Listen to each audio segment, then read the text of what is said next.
Alright, ladies and gentlemen, we are live. Welcome to the first week of Tower Dives TV's Learning with the Pros.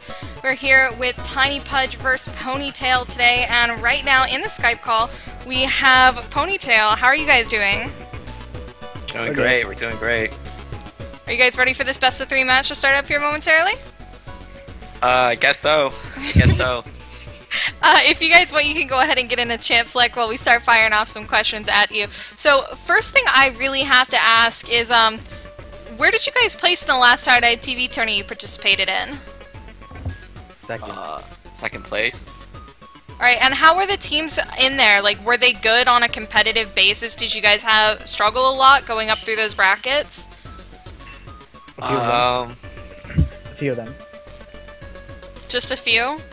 What were the hardest team comps for you guys to go up against, do you think? The tanky teams. Tanky teams. Do you think that tanky teams are going to become more of a centralized meta because of that? Or are they just a hard part for your team to go up against? I think it won't be, because every time they pick a tanky team, we have like all squishy comps, so we just get steamrolled, so... So it's just a matter of counterpicking? Something like that. No problem. So I can see from the spectating that you guys have chosen to ban out a Mumu, Blitzcrank, and Malphite. These don't really seem like targeted bans. Are these just standard bans for you guys to go out with? Oh yeah, solo queue bans, you know. Why didn't you ban my Singe? No time to discuss here. It looks like the enemy team has actually opted for Elise, Thresh, and Diana to be cleared off the board. Are these targeted bans at you guys? No. Probably the least one, but... No. What AD should I go? Don't know. Speaking of ADs, when you guys get into games... Grab your fridge. You'll take into our stream too. When you guys get into games, generally, how do you pick which role to first pick? Usually the support. It's the safest, I guess. Usually just get in order, like switch to spectate and back up into the custom game. So like the AP mid and top are like the bottom two. And then the support AD carry jungle in order. Alright, so you guys even go into the picks with a strategy. Very nice. So, why Taric for the first pick on support? Safe pick. Safest. Is that it? Just the safest support to pick right now is Taric? That or either Lulu, but our support doesn't play Lulu, so... Aw, that's like... you just committed like the greatest sin you possibly could. I mean, right like, Lulu's the best support, you know? What can I say? Exactly. Other team can't hear this, right? So, I have to ask, what's going to be your goal going into this game with Taric, considering, I mean, you can see that you're going up against a Twitch right now, so what's going to be your goal with Taric in this game? Probably just to appeal for whatever AD I'm gonna play, you know? Just try to play it safe in the lane. Alright, is there anything you do differently going up against a Twitch versus other AD carries? Yeah, we'll probably play more aggressive though. Thinking now it's now that we know it's a Twitch. So, I don't know. Depending on the jungler, I might go aggressive or passive, so yeah. Alright, and it looks like we're being hovered over that Syndra pick. Syndra's not really a common pick in the current meta, so why Syndra? Because I've been practicing her for 2 days, that's why. Just 2 days, huh? Just 2 days. Is there anything... I needed to learn more mids. Is there anything about really Syndra you like? Her burst to level 6. Yeah, okay, that R combo is pretty nice, I have to admit. Plus they have an Akali, so I don't know if she's top or mid. But Syndra does well against her. Alright, and what if Akali does happen to go top? Do you think that she can play Syndra efficiently against other mids, or is she not the safest pick for that? She's pretty safe. There's very few counters. If any. I don't even know. She can just, like, farm from far away. Alright, so some nice long range makes her a fairly safe pick for you in the early picks and bans. Got it. Now, looks like White Castle, you've hovered over Tristana, you're actually going to lock her in. Tristana versus Twitch, what do you think of that matchup? In that game, it's the same thing. Depends on positioning. Making Tristana stronger, I think. I don't know. I like the range. Yeah, but I just heard somebody mutter, "Oh Lord!" Is that because of the Leona pick coming out from the enemy team? No, it's the Rammus. Oh my god. All right, Rammus. you gotta explain this to me. What about the Rammus? Oh, you know, if you know, like the finals from last week, the Rammus, it just wasn't a pleasant sight. Has Rammus destroyed you guys? Oh yeah, definitely. Not good. that Can't was do with the a- taunts, or what exactly about Rammus caused you guys issues? uh, Well, he kept ganking Darius lane. Darius has no escapes, and Rammus has like one of the fastest ganks, strong CC. So once Darius blew flash, he could just keep going over and over. It's really hard to counter gank because their top is already strong after 2 ganks. All right, fair You don't enough. mind if I just not be in this game for like 50 minutes, right? Yo, stop.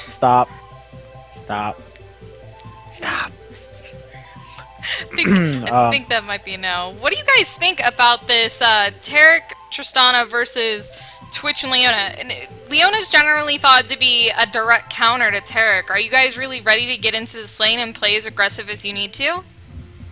well, for Rammus, no, definitely not. I'm scared.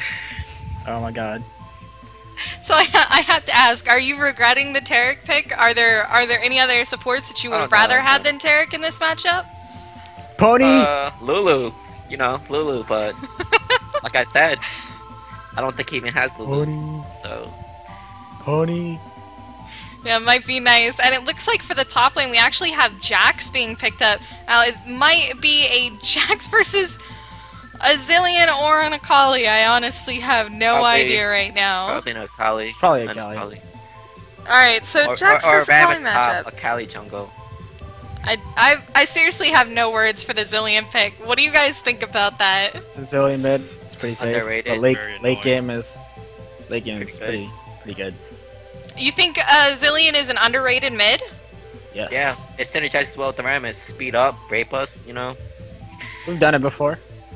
Have you guys really? Because I know in the last Tired Eye TV tournament that we ran, we saw a Zillion top, and it was possibly the silliest thing I had ever seen in my life. So, you guys... Well, well, did the Zillion get any blues? I don't know. Maybe he was mana deprived. Yo, switch. Maybe. Oh no, here we go. Last second switching going on. Anyway, so, and finally, last but not least, we got the Hecarim jungle coming out. Our trademark.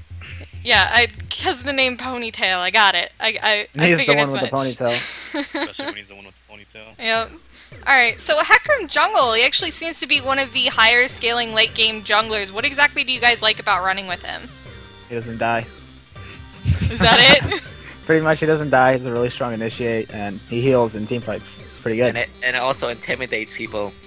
That Yeah. fear is nice off the ultimate, yeah, I've got to admit. So, what's the overall goal with your guys' team comp right now going up Free against the for all. purple team? Free for all? Truthfully, free for all, you know? Whatever happens, happens. It's freestyle. We're not a But team. it's pretty much, if Akali or Twitch gets fed, I will burst them, and then our 80 carry will clean up. Alright, so it looks like you guys are just looking to win out the laning phase and go from there. Well, I can see that you guys are now in your loading screen. I'm going to be getting into the game here momentarily, so thank you for taking the time to speak with me. We'll probably be Oh, no back with problem, you no guys, not the next match, but probably the last match of the best of 3 if it turns out to be a 1-for-1, so we'll see you guys later. Alright, I'll see you later. Bye.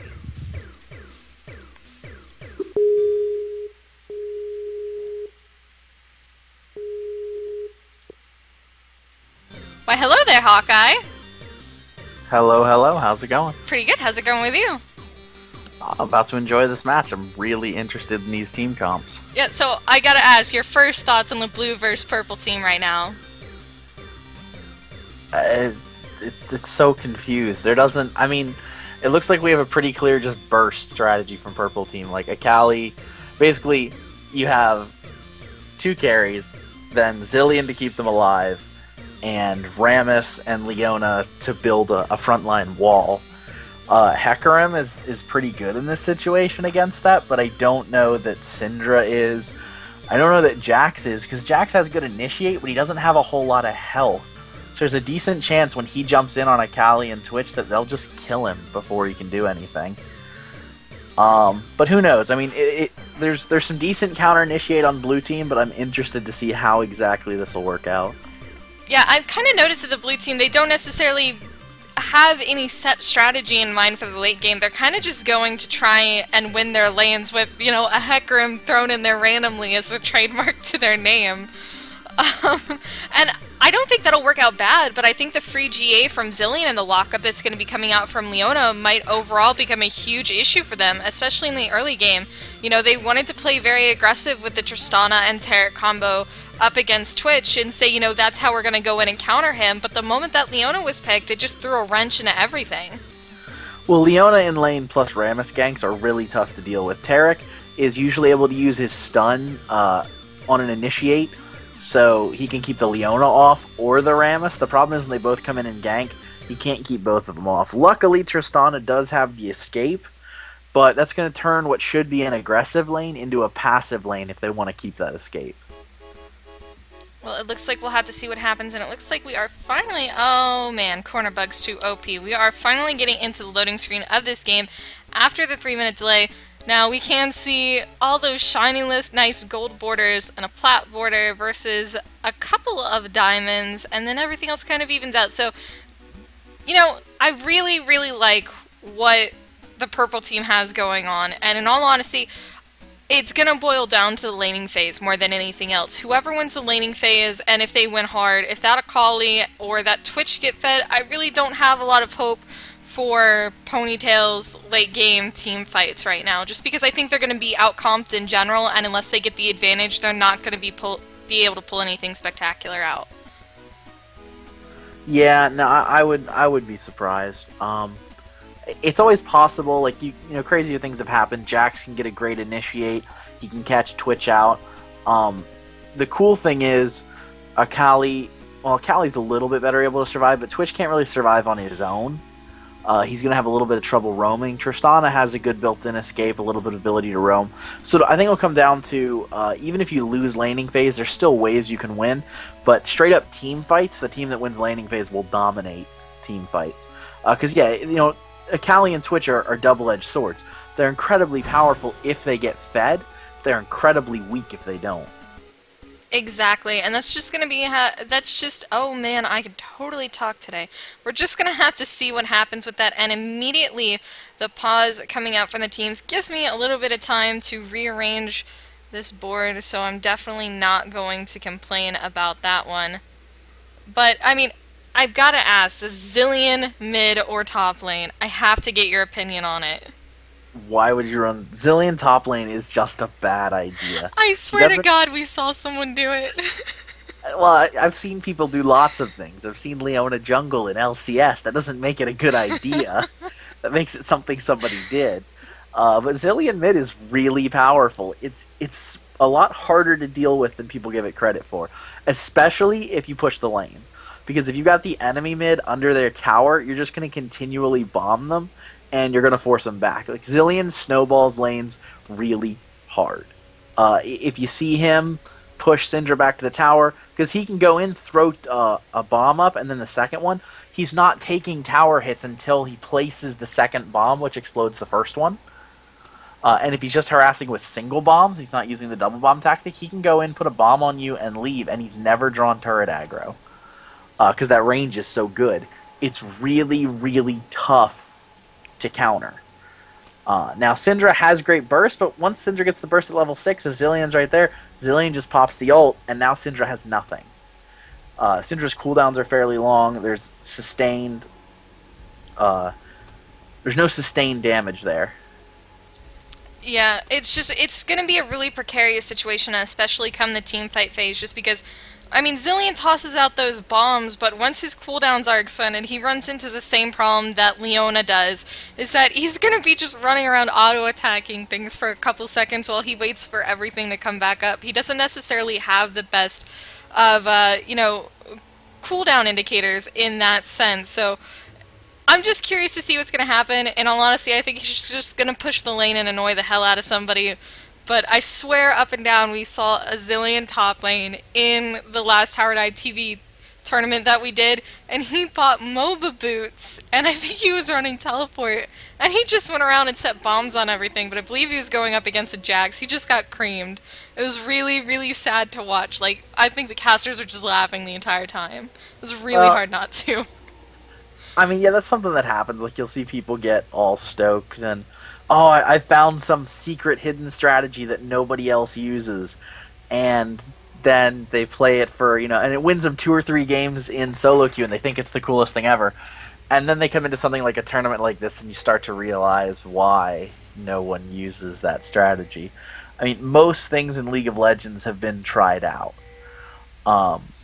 New champions can be an exception, especially Quinn, because she's a little meta-breaking. But, yeah, in general, if something's not done, there's a reason behind it. Now, still want to encourage people to try stuff. I mean, we want people to be trying new things and learning more about the game. But AP Tryndamere, well, it was a cool thing. It was a broken thing, but then we also saw, as good as it can be, we saw how bad it can be in consecutive games from my team. That bad, huh? Well, Voyboy he did amazing, and then not so amazing. Oh, that's not good to see at all, but it looks like we have the starting builds coming out from everybody. Jax opting for that, oh my god, 7 potions, 1 ward build that top laners often tend to pull off now, and Twitch opting for the Doran's Blade to start out with. Tristana as well. Doran's Blade becoming a lot more popular in the current meta. It's because the boots nerf. So since you don't get that much movement speed from boots anymore, at least boots 1, it's better to grab the Doran's Blade. Get that damage, get that life steal. It's way more useful. I mean, Doran's items completely went out of favor in late Season 2, and I think that's something Riot wanted to change, and the boots change definitely does that. Well, it wasn't just the boots change, but they offered in compensation for that to give champions all around a boost of movement speed to help with that, and I think that, I mean, that really just, like you said, it made them obsolete. So now, I know some of the standard builds are like Longsword, 2 pots, Doran's Blades, and that's really about it. I know MF loves Longswords, 2 pots, or Doran's Blade, just because that strut passive gives her so much movement speed in the lane. Yeah, I mean, again, it's one of those things. It's a change we'll see, and we're gonna see this, you know, every few months. People will find out a new best strategy, and playstyle comes into it a lot too. Now that we have these hyper aggressive bot lanes, and we're seeing less jungle pressure there than we did previously, it's going to be, you know, being able to do more damage in your bot lane as an AD carry is going to be important. Exactly. So it looks like everybody has gone into their lanes, and Rammus coming down for an early gank as expected in this lane. So we're just going to go ahead and see what happens down there. Let me just go ahead and swing down there. Rammus coming in for the gank. The taunt going off onto Taric. It's not enough at low enough levels, and White Castle and Tristana alike will just go ahead and get bullied out, but no kills resulting from that quite yet. Yeah, we actually still have the flash on Tristana, which is pretty cool. Taric unfortunately blew his there. So, not the most successful gank from Rammus, but really we saw the potential there. If that happens the stun again, going down on to Zilean. The Ignite is down. Will he fall? There we go. First blood going to Syndra from a nice setup and gank by Hecarim. You were saying... I was just saying that gank is going to go bad in the future. However, that was really nice from Hecarim. I mean, that was impressive play, and they got it off really quick. Zilean is going to be much harder to kill at level 6. If you're going to keep him down, you have to do it early. Exactly. I mean, but he's in the same vein as Akali is as well, and it looks like Hecarim's actually coming down in bot lane for the gank. Leona trying to come in for the stun. Twitch's stealth has been proc, so he will be able to get out of there. Very low health, though. He's just going to have to be. Meanwhile, Leona trying to look to soak up some more experience from this lane. Yeah, I mean, Leona's going to be able to stay down there a little bit, but again, it's one of the downsides of support Leona. No auto attack damage, very low harass. Basically just going to need to stay in experience range and hug that tower. Exactly. Now, Zilean, as we said, you know, kind of in the same vein as Akali, where if you're, and Nidalee as well, if you're going to gank them and keep them down, you have to do it early. Do you think Hecarim will even bother to go into top lane for some ganks? It depends on how the other lanes are going. Bot lane is usually your easiest gank because of the support and AD there. Again, it does vary based on who the opponents are, but if you don't have to go to top lane, most junglers won't. Now again, that varies from team to team. Some people feel their top laner needs more support. Oh, or and they want Leona their top looking to go lane aggressive. Ram is coming in with the in-lane gank, and it looks like he will get the taunt off, and it will be far too late for that Taric. He will fall. Now Zilean in a world of trouble here. Hecarim coming in for the gank. Oh, the bomb is down, but it will not be enough. Hecarim going to go ahead and pick up yet another kill from mid lane. Hecarim sitting pretty at 1-0-1 at just 5 minutes into the game. Yep, and see that's going to be the biggest difficulty is their team comp is designed to gank bottom lane really well. It's not necessarily designed to survive the mid laning phase very well. Now, again, couple levels onto Zilean, and he's not going to be having these problems anymore because of his ultimate and his increase in damage. So it'll come down to what becomes more important, a fed Syndra or a fed Twitch. I guess we'll have to see what happens with that, but right now, you know, I'd certainly have to give the advantage to Twitch, if only because they're in a kill lane right now. And Taric already has a bit of a disadvantage going up against Leona just because she has more crowd control. She's got some really nice defenses that she can give onto herself, but more than anything, we're seeing Leona being one of these supports. Despite being in a kill lane, she can put out a surprising amount of damage in a kill lane, more so than just the lockup utility that comes from her. She does a lot of damage, and I think that's something that's really going to factor in. Now that they've got this starting kill and assist down here, I think it's just going to snowball. Yeah, it's going to be really tough. Again, the amounts of damage we're going to see from both teams here are just incredible. It's funny that we talk so much about the tank meta to then not really see it in this game. I mean, Rammus and Leona are kind of tanky, but and Taric can get there, but none of these big, heavy bruisers that we've been seeing a lot of lately.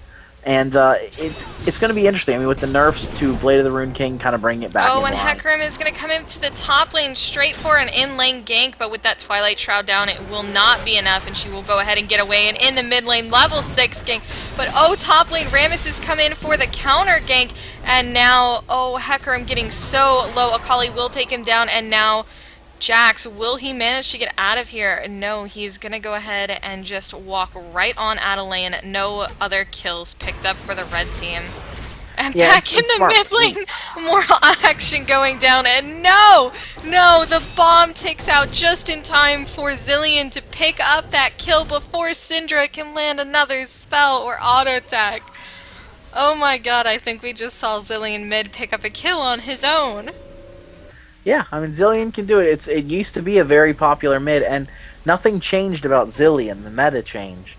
So it can be very dangerous. It used to be one of my favorite mid lanes to play. But really good moves there. I mean, Zilean just barely surviving. Another 2 ticks on Ignite, and he was toast. Yeah, interestingly enough, well, not even interestingly enough, it's something we said was going to happen. We saw exactly what we called being played out. Syndra used everything she had. Zilean used his ultimate to keep himself alive to negate the immediate burst coming out, and then they just traded back and forth, and from that point on, Zilean had a bit of an advantage. Well, Zilean's auto attacks, nobody gives Zilean auto attacks enough credit. They do a lot of damage, and they're very annoying. Are they kind of like the bananas coming out from Soraka? Yeah, surprising amounts of damage there. Oh, if this blue buff resets, that will be problems. That would be funny.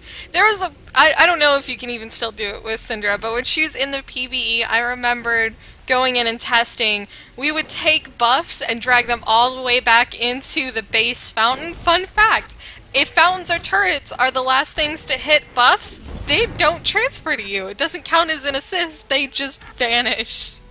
Yep, they are gone forever, and that is because if you choose to play with cheap tactics, you do not get buff rewards. Apparently not. Speaking of cheap tactics, one of the best things to do on Syndra, it was really fun but very, very annoying, is to keep their red warded. The best thing to do is to take that red buff, you can actually chuck it over the Baron pit. It takes forever for that thing to come back.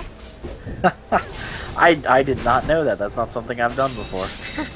It's probably one of the most annoying things I've ever seen done on Syndra before, and is a surefire way to annoy the hell out of a jungler. But it looks like in the top lane, Akali's just putting down the burst. And in mid, Ram is coming in for that taunt, and oh, the flash is out, the bomb is down on her, they are just diving her under turret, and there we go. Teddy Freddy picking up that kill, but oh, Hecarim coming in, immediately starting off with that ultimate, but with no damage to really follow up on it at this point in the game. He's just gonna get chunked by those bombs. Yeah, kind of a preemptive ult from Zilean there. I wouldn't have recommended using it in that case, just because Hecarim was pretty much gonna have to back off, and he doesn't have the burst damage to kill Rammus flat out.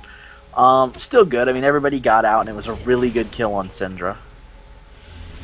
Yeah, I mean, you never know. They may have tried to use that ultimate just to deter him from continuing through with that gank on the off chance that he was able to put out some amazing amount of damage. But Hecarim is a late scaling jungler. He doesn't have that early damage off. It's really just the utility and the little bit of extra added auto attacks that make his ganks essentially what they are.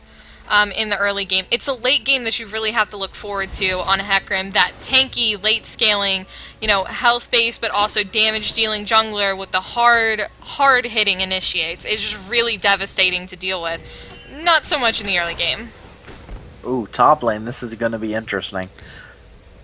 Yeah, I know, we got both junglers setting up here for the potential gank. Akali looking to come in, and ooh, Syndra actually gonna come around too.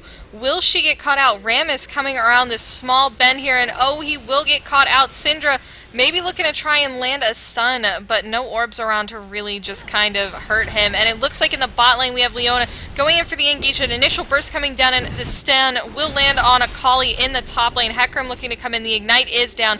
Will she manage to get away? She's going to do her best to juke them, but with a pink down, it may not be possible. The pinks are down, but no, she will not manage to live. Jax picking up that kill, and now Hecarim with a bomb on his head. No, two in fact. This will surely take him out, and yes, there we go. Teddy Freddy on Zilean picking up yet another kill. Are you kidding me? Really? This is working? This is working. This is a good thing. It's a very, very good thing. Zilean mid is much stronger than anyone gives it credit for. I guess the thing that I find so surprising about this is that Zilean got ganked very heavily in the early part of the game. They made sure that he died at least twice, and now he's picking up these kills after that. He doesn't even have to be assisted in the lane to pick up those kills as we saw, and he's still doing fine. That's more so what I'm amazed about with a champ that is pretty much unseen in the current meta, like more so than Karma, who's often picked, you know, kind of like that troll pick. You see Karma picked more often than you'd see Zilean picked. It's because Zilean's undervalued, but he's actually good. Karma's a troll pick. Okay, fair enough, and it looks like Hecarim's gonna come in for the mid lane, initiating with that fear, but oh, will Teddy Freddy manage to get away? That speed up, managing to get him out. Oh my god, are you kidding me? I seriously cannot believe how well this Zilean is doing at this point in the game. He's 3-2, and his only deaths have been from essentially the jungler camping his lane early on. Yeah, but he is going to lose a turret here. Rammus kind of backed off a little too quickly. Actually, yeah, they should continue pushing this. Mid tower should go down here. Yeah, this will be the first tower of the game at 13 minutes. Not quite as early as we see in I would say higher levels of play like LCS, where the name of the game is pretty much early turrets need to happen. Well, it's because of the lane swaps. In games without a lane swap, lanes are much more even. Yeah, and it looks like Akali is in a bit of trouble here up against this Jax. Despite the burst damage that she can put out, she's just not really going toe-to-toe with him as well as she should be. Didn't really realize the pink ward was there and basically just got auto-attacked for a few seconds, probably trying to figure out why Jax could still auto-attack her. Why can you stun me? I'm in my shroud. Yeah, and that was the thing. The pink ward was perfectly positioned there, that it covers most of the fights, and it's been covering Akali using oh, and it looks like she's going to go back in. Ram is coming up for the gank. The taunt is down as well as the shroud for that, so the ignite has been placed on him, and Akali will pick up yet another kill in that top lane. Rammus gank's too strong. I mean, Jax did everything he could there, used all of his escapes, and it just didn't matter. No, not at that point. Well, I mean, the ignite ticking as well. Akali is still a burst champion. Even if she's behind, she can do a lot of damage. That ignite, coupled with the damage coming out from Akali, coupled with the slow from the shroud. She didn't even need it, but she put it down because that initial slow onto Jax will just help to stop him from escaping. Now, Zilean Teddy Freddy hasn't noticed that he's been caught out here. By the way, I love that name if you can't tell. And they're looking for this opportunity. Syndra has come down, and now the chase is on. The bombs down on to Taric. Maybe enough to take him out. Yes, Teddy Freddy picking up that kill, but Twitch getting burst down so low. Leona trying to decide whether or not she needs to stay in or out. And with all those orbs down from Syndra, could be a very bad situation. But now Teddy get in here. The bomb going down on it to Tristana. Oh, Ram is coming in for that kill. His ultimate is down. He's going to look to try and pick up one more, and there we go. Twitch will manage to pick that up, but Pei with his life as that turret shot manages to take him out. Unfortunately, a little bit of miscommunication. Ram is getting just out of range for the turret by the time Twitch came in. Well, even then, Twitch was the one damaging a champion, so I don't think there would have been a way for Rammus to swap turret and aggro. Hecarim's ultimate shutting down that Zilean. That bomb still on him, going to do a nice chunk of damage, and they are going to stick for this for the engage. They may manage to pick up yet another kill here as no team members are around to assist Hecarim. And oh, the Zenith Blade will go ahead and miss. And wow, a nice auto attack will manage to finish him off. If Hecarim had managed to get another auto attack off, Rammus surely would have died. I think Hecarim's auto attack did kill him there off the Rammus passive. Oh, well, you know, maybe you're just smarter than me. I just think that's always amazing. There's no better feeling as Rammus than watching another champion die because they attacked you. Especially if it's an AD carry, it feels even better, but no matter who it is, it's just a great feeling. Yeah, that has to be nice. And it looks like Syndra's going to come in here, but a nice juke from Akali will manage to let her get away. Not only that, but also get a kill in the process.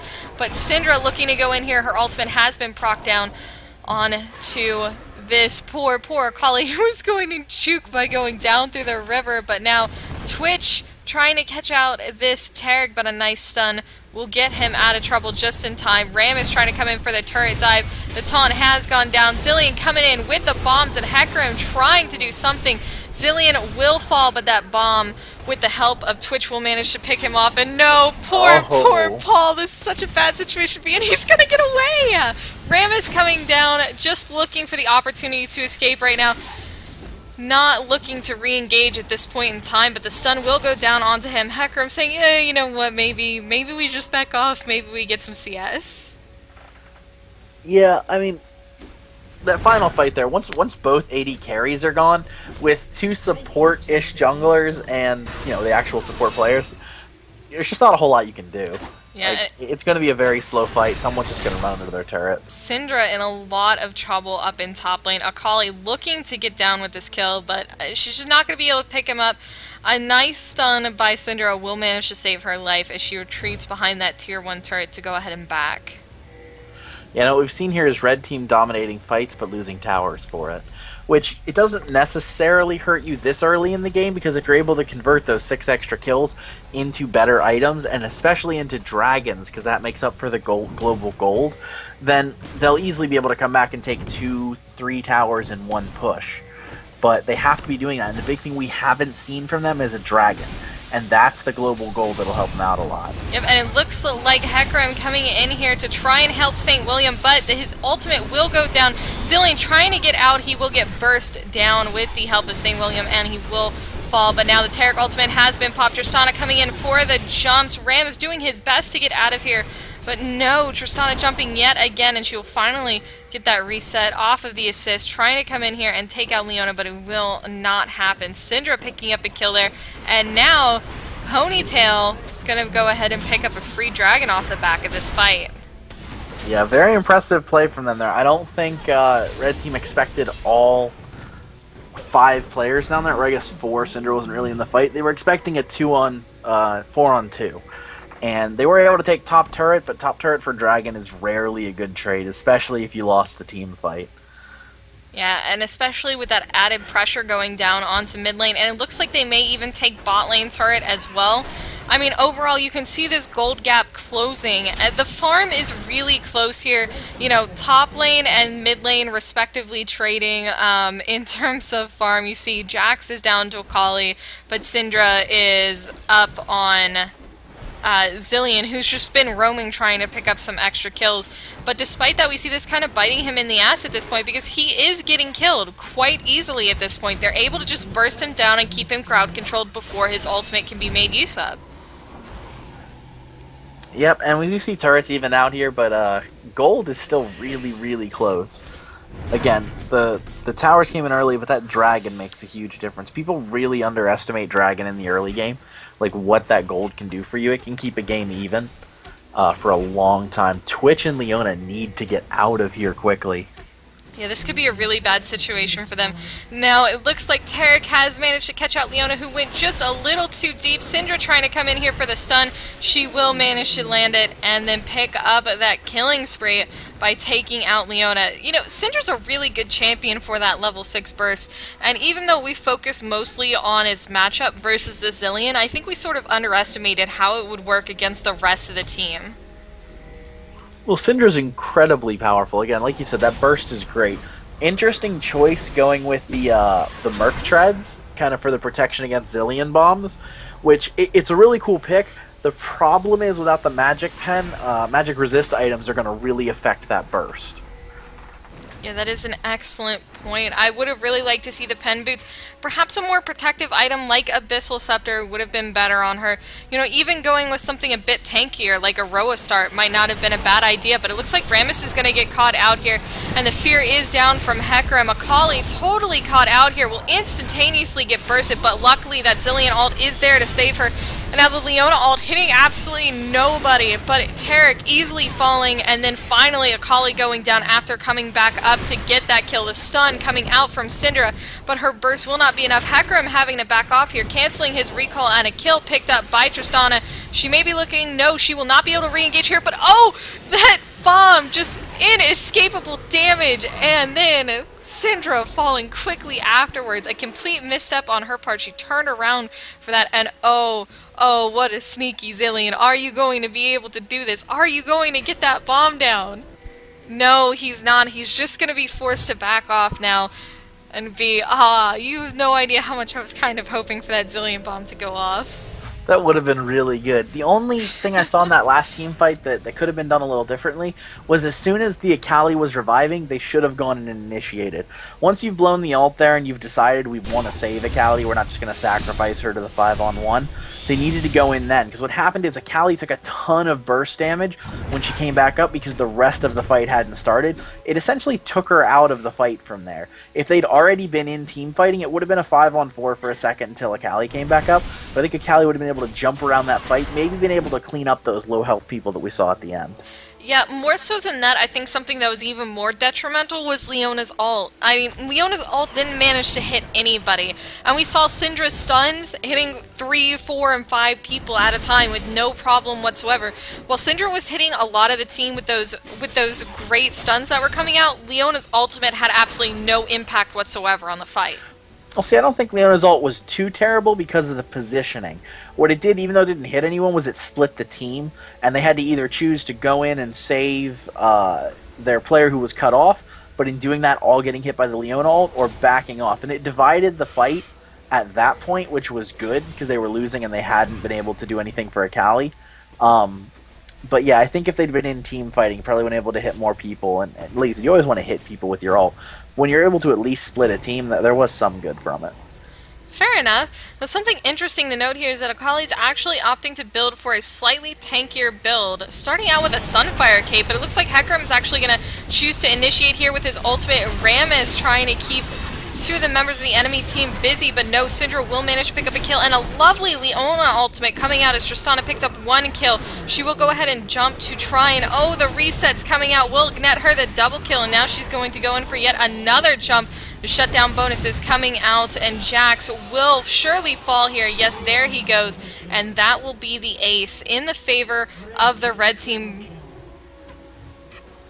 Ouch. That was a 5 for 3. A lovely positioned Leona ult there. Just turned that fight around after Hecarim came in for that hard engage. Yeah, and that was the problem. They overchased. They had a bunch of low health people they wanted to kill. The problem is they let Twitch with his ultimate on just shoot into the entire team. And I mean that's gonna kill you. And now you've given... Twitch has 7 kills now, picking up a triple kill there. He's going to go back and come back to this fight a lot scarier. Yeah, I'm not looking forward to how that is going to go. But Leona here, you know, just like I said, great ultimates turn the tide of a team fight in really unexpected ways, and that was a great way to deal with it. The one thing that was scary that went on a little long in that fight, I feel, Tristana. Tristana was able to run free for a majority of that fight, and all you saw was her hopping around, you know, doing her best to put out as much damage as possible and picking up a couple of kills along the way. I would not have wanted to deal with that. That could become a huge issue come just a couple more team fights. Yep, it's always something you have to be careful of. And anytime you go into a fight, you have to consider the way you're initiating, the way you're fighting. And again, it's easy for us to kind of sit here and say, you should have done this, you should have done that. We're not in there actually having to keep up with all the other stuff in the game. But yeah, it's I think every team fight you pretty much leave with a what could we have done better, unless you go 5-0. Yeah, and it looks like Zilean's going to go ahead and get caught out here, but his ultimate has been placed on himself. He will go ahead and come back up. Leona getting rather low, but now, oh, Zilean's still getting taken out. Akali getting locked up. She will come in here and try and do some damage. No, she will surely fall here. A ticking ignite will manage to take her out, and now Twitch getting down very low. He will fall only after picking up that nice double kill. No, he's... Oh my goodness, he's actually still alive, but Tristana trying to come in for the cleanup will not manage to take her, and that will be yet another... that will be yet another 3 for Ace, and a quadra kill coming out from Twitch, who is snowballing into oblivion now. Is able to sit there, hit his ultimate, and just do so much. Oh, they're gonna do this. I thought they might be doing this. I don't know if this is a good idea or not. They have a lot of damage, but Twitch is still gonna be getting hit a little bit by Baron, and that could be a problem with his health. The lifesteal coming out is nice, but Syndra is back up now, and they're responding appropriately to this, going to check it out. They don't want that Baron snuck. They don't want them to get a further gold advantage, because right now they're sitting pretty on about a 5k gold advantage, and that is a lot, and that's all coming out from these kills, these shutdown bonuses right now. Yeah, and Blue Team could technically rush Baron here, but they don't know that Rammus hasn't gone back yet, and that Twitch just did get back. I'm a little interested. I mean, the Blade of the Rune King, it's not a bad item by any means, but with the changes, I think Bloodthirster kind of should have reasserted its supremacy. But we haven't seen Bloodthirster from either AD carry yet. For me, it's not an issue of even asserting its supremacy. I just don't think it's an appropriate item choice in this particular game when nobody is particularly tanky. You don't have anyone like Jarvan over on the team. Nobody is building straight tank right now. No one is really, you know, that kind of unbreakable wall that they have to deal with really on either team. Despite Rammus being there, he's still being taken care of quite easily. You know, if they had somebody like a 6-stack Cho'Gath or something like that, you know, that would be a more appropriate way, but you can see Rammus is going to go ahead and get caught out here and just burst down. Now the ultimate has gone down on him from Zilean, so he will be able to get back up and initiate, but Akali is going to go ahead and just take out Syndra. Zilean and Twitch doing their best to try and get out of here, but Twitch going to go ahead and fall. Zilean doing his best just to try and place more bombs out on the team. It's just not a good position there. Now, what's amazing though is Rammus gonna go ahead and get caught out here with the stun. Akali looking to come back in and initiate. The bombs are down. Zilean picking up 1 kill and now trying to speed Rammus on out of there. He will not manage to get out, but oh, the double kill coming out from Hecarim before finally being shut down by Akali. And that is an ace on the part of the red team. Even in a good position like that, you can still see them coming out on top. That ace. Just, I mean, the thing that really made that there, Hecarim just proving to being that late scaling, hard carry jungler that we've all come to know and fear. Yeah, I mean, again, Hecarim doing better as the game progresses, but even there they were only able to go 4 for 5 in a fight where they completely caught the enemy team off guard and were able to force Zilean to use his ult immediately. Imagine a fight that's actually set up properly where Zilean can ult Twitch. Yeah. I mean, that fight didn't go as badly for them as they have been going, but it's not all good news either. I think one of the biggest issues that came from that fight in all reality is they thought they were catching out Rammus alone. I think they honestly thought that Rammus was by himself, not looking to potentially initiate if he ran into someone. And with that Zilean ult blown on him, it just made all the damage that they had put down on him essentially useless, as the enemy team just kind of ran free. Yep, and like I said, I'm interested to see how this next fight will go. If we're going to see Red Team have someone get caught out again, or if it'll be set up properly. Yep. Meanwhile, though, the red team is just furthering their gold lead. Even though these fights are going on every time one of these fights happens, despite that dragon being caught, they still have over 6,000 gold lead, where before the previous fight we saw them only at 5k. So, I mean, they're gaining advantages slowly and slowly and slowly throughout these fights, and it's going to be devastating. But oh, here we go for the next engage. The Hecarim ulti has gone out. The instantaneous burst going down, and now Akali getting caught out. She will get shut down. Zilean coming back up, but will fall immediately as well, only to pick up a kill on Syndra with those bombs afterwards. But Twitch just doing his best to clean up. He will get taken out by Jackson. This is the kind of team fight that they needed. Rammus finally left towards the end of this fight, going to get down very low, the stun going down onto him. He will manage to pick up Jax before he falls, but finally an ace and a positive change, and someone has a puppy over there. Well, I think Hawkeye's a little bit busy dealing with the puppies, but in the meantime, that exchange much better for the blue team than their prior exchanges have been going. They managed to get an advantage there. They caught out Zilean, they caught out Akali. Instantaneous burst on Zilean forced him to use that ultimate on himself, and the moment he was down, focused on bursting Akali. Once that happened, they were just gunning for Akali and Twitch. And once they were out of the picture, I mean, it was pretty much only Rammus that was left, and they were just able to do whatever they could with him. Well, you can see the difference that's made there by who you're able to catch out. In that last fight, they caught out Rammus, which doesn't do them a whole lot of good. Rammus is who Red Team wants in the fight first anyways. In this previous fight, they caught out Akali and Zilean. Were able to force Zilean to use his ult right away. He was pretty much killed right after he came back up. It's just a difference. Red Team's got to have wards up and be more careful. I mean, look at the ward difference that we're seeing right now. Vision is clearly in favor of Blue Team, and they're able to get these fights so much better because of that. Yep, and it looks like Rammus might be looking for an opportunity to engage here, actually. He just goes ahead and clears some wards out with his oracles, and in response, Leona immediately putting down wards right behind him, and it looks like Hecarim gonna come up here, but they're just going to let him take these wards. This could be a very sketchy thing for Rammus to do right now as he comes in, tries to take these wards, and then back off. If the team is good and they respond immediately, he could get caught out again, but at this point, he's just opting to build a straight tank. He's got a Warmogs, he's got Spirit, Visage, and Shurelya's right now. Just gonna give him a lot of engage, disengage, and then tanky potential. He doesn't have a whole lot of armor, which is weird, because armor is really beneficial to Rammus. That is a little bit strange, but we might see him opt to pick up something in the vein of tanky armor. I would have really liked to see him pick up a Locket. A Locket of the Iron Solari would have been perfect for Rammus at this point, but it looks like we are going to have the engage over Baron. Red Team setting up to try and catch them out from behind.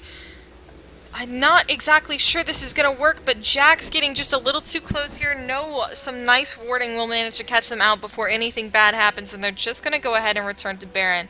As I was saying, Locket, a very cost-beneficial item right now. It's only a little bit more expensive than Shurelya's, but gives you more health. You've got the CDR coming off from it as well. It's the same as Shurelya's. And then, of course, you've got that AoE shield, which would really be beneficial in this team, especially with the Hecarim and Syndra here. And, of course, the Tristana jumps as well certainly don't help. Yeah, and this is going to be a problem. They had to send Twitch to lane clear, and now Baron control is going to shift to Blue Team, unless they just decide to push mid here. Yeah, it doesn't look like they're going to do anything with it. Yeah, we see a stun out from Syndra, but it's kind of weird. They're jockeying around Baron. Nobody wants to initiate, though. They're even afraid to clear because the number of times Red Team's just been caught out. But, you know, when you're jockeying for position there, one of the hardest decisions to make is when you send a player to push a lane. Because if you pick the wrong time, you're going to end up in a 4v5 and you are all Oh no, and Jack's face checking this bush right here. This is surely going to be his death. No, he will have to be forced to pull his out his flash.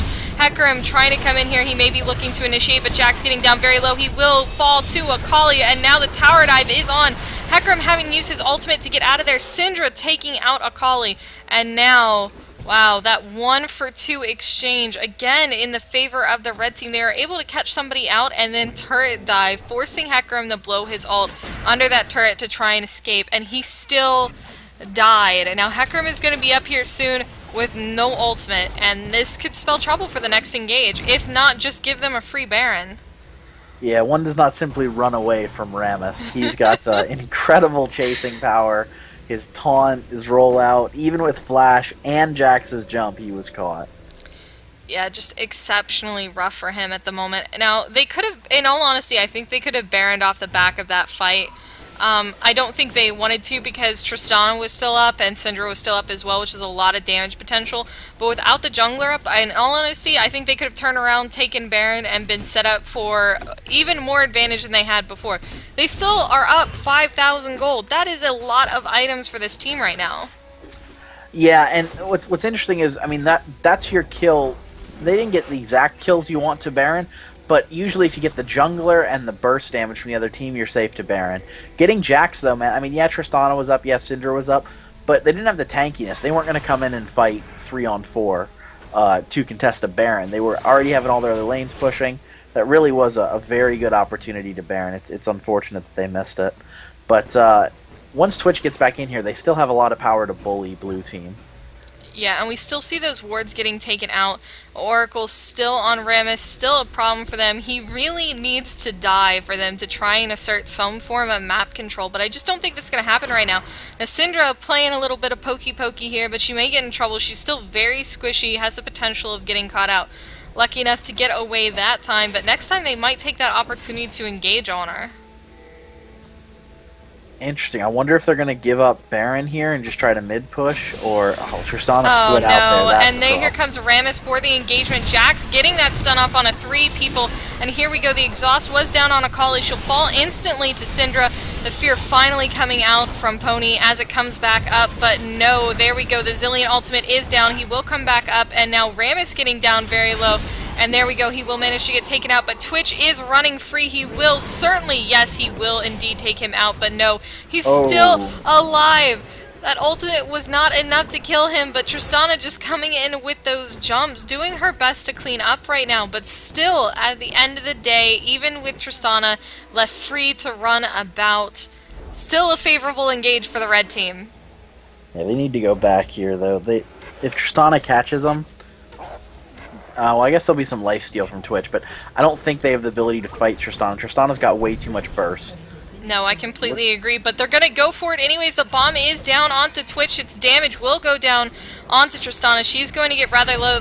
The slowdown on her, and there's the shutdown coming out. And that wasn't worth it at all. They got a shutdown bonus on a Zilean from that. Yeah, well, and the other big trade was, see, Zilean used the ult too soon. Thought Tristana was going to stay and fight, not run. Smart move by the Tristana, seeing the ult onto Twitch, and just popping the kill onto Zilean there. Exactly. A very nice play by Tristana there. Will manage to net them the shutdown bonus as well as a 1-for-1 exchange. So they're still down a kill from that overall engagement and could still be serious issues. But all in all, Tristana is getting more fed. The longer this game goes on, the more items she's going to get, the more fed she's going to get. And eventually it's going to get to a point where the gold isn't even going to matter because everybody's going to be at full build. Yeah, and when we get there, it'll be interesting to see how things shape up. It is true that Tristana's got 6 kills, but Twitch has 15. So there is that. Yeah, I mean, when it comes down to a straight fight between AD carries, and it's also, we're looking at a Warmogs versus a oh no, poor Leona here is going to get caught out. She will throw down the ultimate, but it will be too late for her. Her exhaust having been burned as well to try and get out of there. A well-positioned ultimate, but just not enough to save herself after getting caught out. And now this could really be what the blue team needs. They need to engage off the back of this without the support there. This 4v5 is going to be their best potential for a comeback. Yeah, I'm interested to see exactly what they're going to go with here.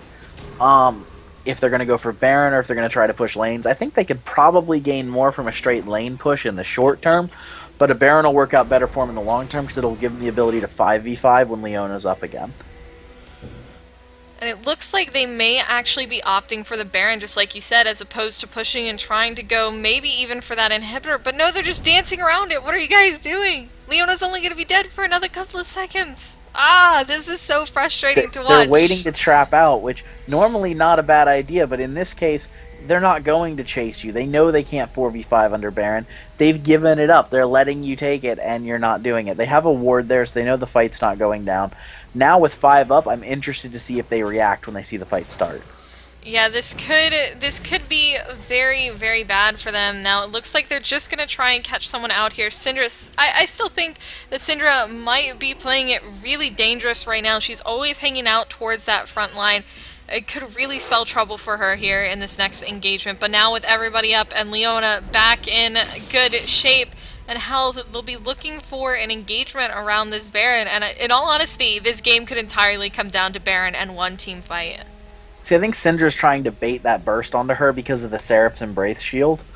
That can be popped early in a fight, and what they don't want is burst on Tristana. Because Tristana dying early in a fight spells doom for them. Twitch does too much damage, and their only way to handle it is to have Tristana working on the tankier people for the other team.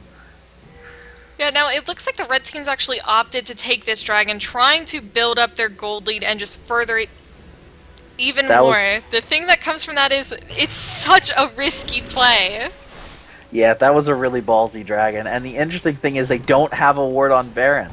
For all they know, Baron is already dead. They've already given it up. Yeah, that's the really rough thing about this point in the game. When you opt to take a dragon at this point, the enemy team can Baron by the time you do dragon and get up there. I have absolutely no doubt in your mind. 41 minutes in the game can very easily be done. So it looks like they now know that Baron is still up, especially with the vision coming on a Jax in the lane. They know they haven't gotten it yet, so a little bit safer now.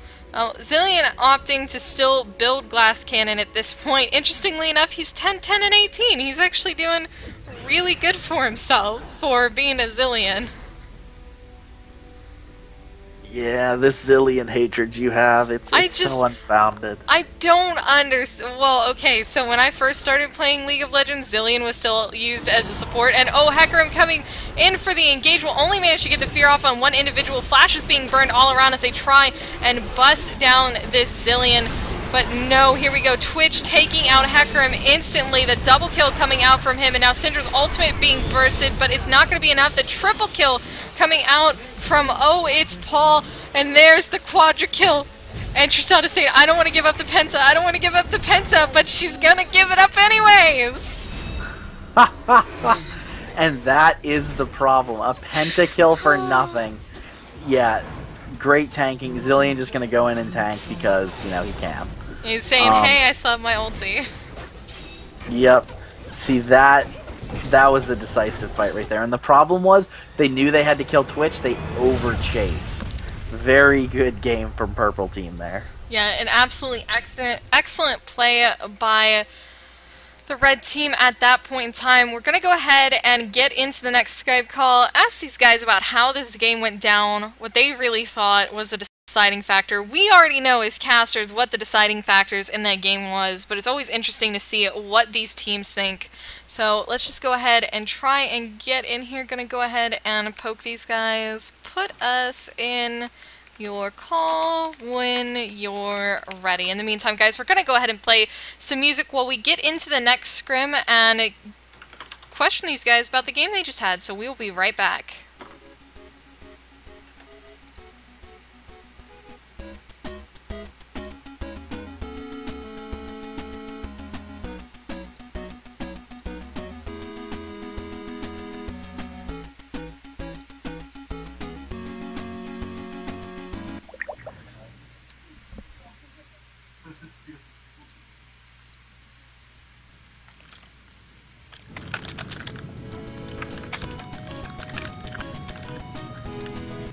Alright, are you guys here? Hi, what's up? Hi, not much. What's up with you guys? That last game, that was fun. Yeah. Good ending. Well, I guess a win is never a bad ending. Yeah. Pentakill's not bad either. No, that was actually really nice. So I have to ask you guys, while you're working on building everything up here, what was the deciding factor in that game? And why Zilean mid? Honestly, he was pretty heavy, but you know. Zillion mid. Our Ram is. I just like very- playing Zillion mid for fun, and also I thought it would be fun if I could speed up our Rammus jungle for like team fights. And And it's not bad having 2 lives Yeah. on Hyper Yeah. Carry, Twitch, and then Kali. And not bad at all. So, all in all, that game, what was the deciding factor that brought that game into your favor?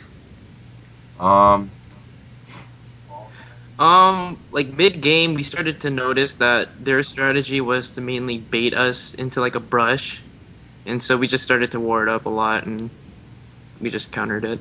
Yeah, and there was a fight where, so there were a couple of fights before where like they focused the Kali, so I got like triples, quads, and stuff in the back, and then the next fight they focused me, like literally Jackson had him just chase me all around the map, and the Kali got like 4 or 5 kills, so like they had 2 targets and they couldn't really kill both of us. Yeah, that seemed to be a real issue for them. I mean, both Akali and Twitch alike were doing really well, more so, I mean, you also had that Zillion who managed to, by the end of it, go 10 and 10, which I still, in all honesty, don't understand, but I'm just gonna go with it anyways. You know, I have to say I was really impressed by the gameplay that came out from you guys. There was a point in the game later on where Leona had died and Baron didn't have a ward on it. Were you guys just ready to concede Baron at that point when you guys went for Dragon, or were you confident that they weren't going to take it? What was the decision making behind that? I mean, we had people around it. We knew they weren't doing it. Like, we saw them go back. So we had, like, a 10-second window-ish where we could kill Dragon. And Dragon died in, like, literally 3 seconds. So we just went and did it, because there was nothing else to do on the map. And then we just went back. Like, we knew we could make it back in time to save Baron. Alright, fair enough. Now, when you guys went into that game, when you were into the picks and bans, what was your overall strategy for that game going into it? And do you guys feel like you succeeded in that strategy? It was basically just, I think we picked what was comfortable for us, except we ended up having like a 2 hyper carry plus Zillion alt kind of comp, I guess. And Rammus just kind of carried us, so yeah. Yeah, do you feel like those ganks in the beginning, in the laning phase, were absolutely phenomenal by Rammus? Do you think that really turned the tide of the game into your favor, were those early jungle ganks? Yeah, for sure. Like, he got bot lane rolling, he got top lane rolling. Mid was just too heavy, but... Well, I mean, in general, we did see that mid was originally camped by Hecarim for at least 2 kills before deciding to go out into other lanes. Now, Zillion still managed to pick up kills in his lane one-on-one despite those 2 kills. Do you think that's just a testament to the champion Zillion, or do you think it was just a misstep by the Syndra? It was a misstep by the Syndra. Yeah, like we were talking about it, we were just like, he got a kill, and we're just like, wait, what happened? You know? Like, he was down to kill, and it's like, Because as long as I do that. time my ulti, as soon as Syndra ultis me, I can just ulti myself, and that just cancels out her ulti. Yeah, that was something that we were talking about, and in the laning phase, you seem to execute that very well. Now, when you build Zillion, if there's anyone out there, and I don't know why they would, please excuse my hatred of Zillion. Do you feel like your build was appropriate for the overall comp? You were very glass cannon, but putting out a lot of damage with those bombs. If you could go back and rebuild yourself, would you have done it the same way? Probably. That's like the only way I build Zillion. I think that's the only way. I actually like kind of came up with that build by myself. I just rush max CDR on Zillion, so I have my ultimate up every fight. I can always use my ultimate like 2 times in a fight if we drag it on long enough. So, I mean, just those constant bombs are also annoying. Yeah. Now, to Twitch, I have to ask, that laning phase was very interesting, especially with that Leona. Now, was that laning phase difficult for you at all, going up against that Tristana Taric comp? No, not really. Like, I mean, I could always tell when Taric was gonna go in and stuff, and I think they tried to gank me once, but I just went invis and I just ran away. Yeah, they did try and come in for some ganks on you guys. Yeah, and then, like, I got a pretty big CS lead, or not pretty big, but, like, a decent CS lead in the beginning, and then I got my blade before she did, and then basically it was, like, that was just the lane. I mean, it wasn't really much, it was just farming. speaking of Blade, I have to ask, outside of the Hecarim on the part of the enemy team, there weren't a lot of dedicated tanks. Now, you still opted to build Blade of the Ruined King. Do you still think, even on teams that aren't centered around health, that Blade of the Ruined King is still a really good option? Yeah, there's like math on it that says like if they have like an average of like 1500 health or something, it does like just as much DPS as like Thirster. And like I got it on Twitch because I like it. Like if you go like invis on someone behind, and then you can assassinate someone with the slow and the movement speed.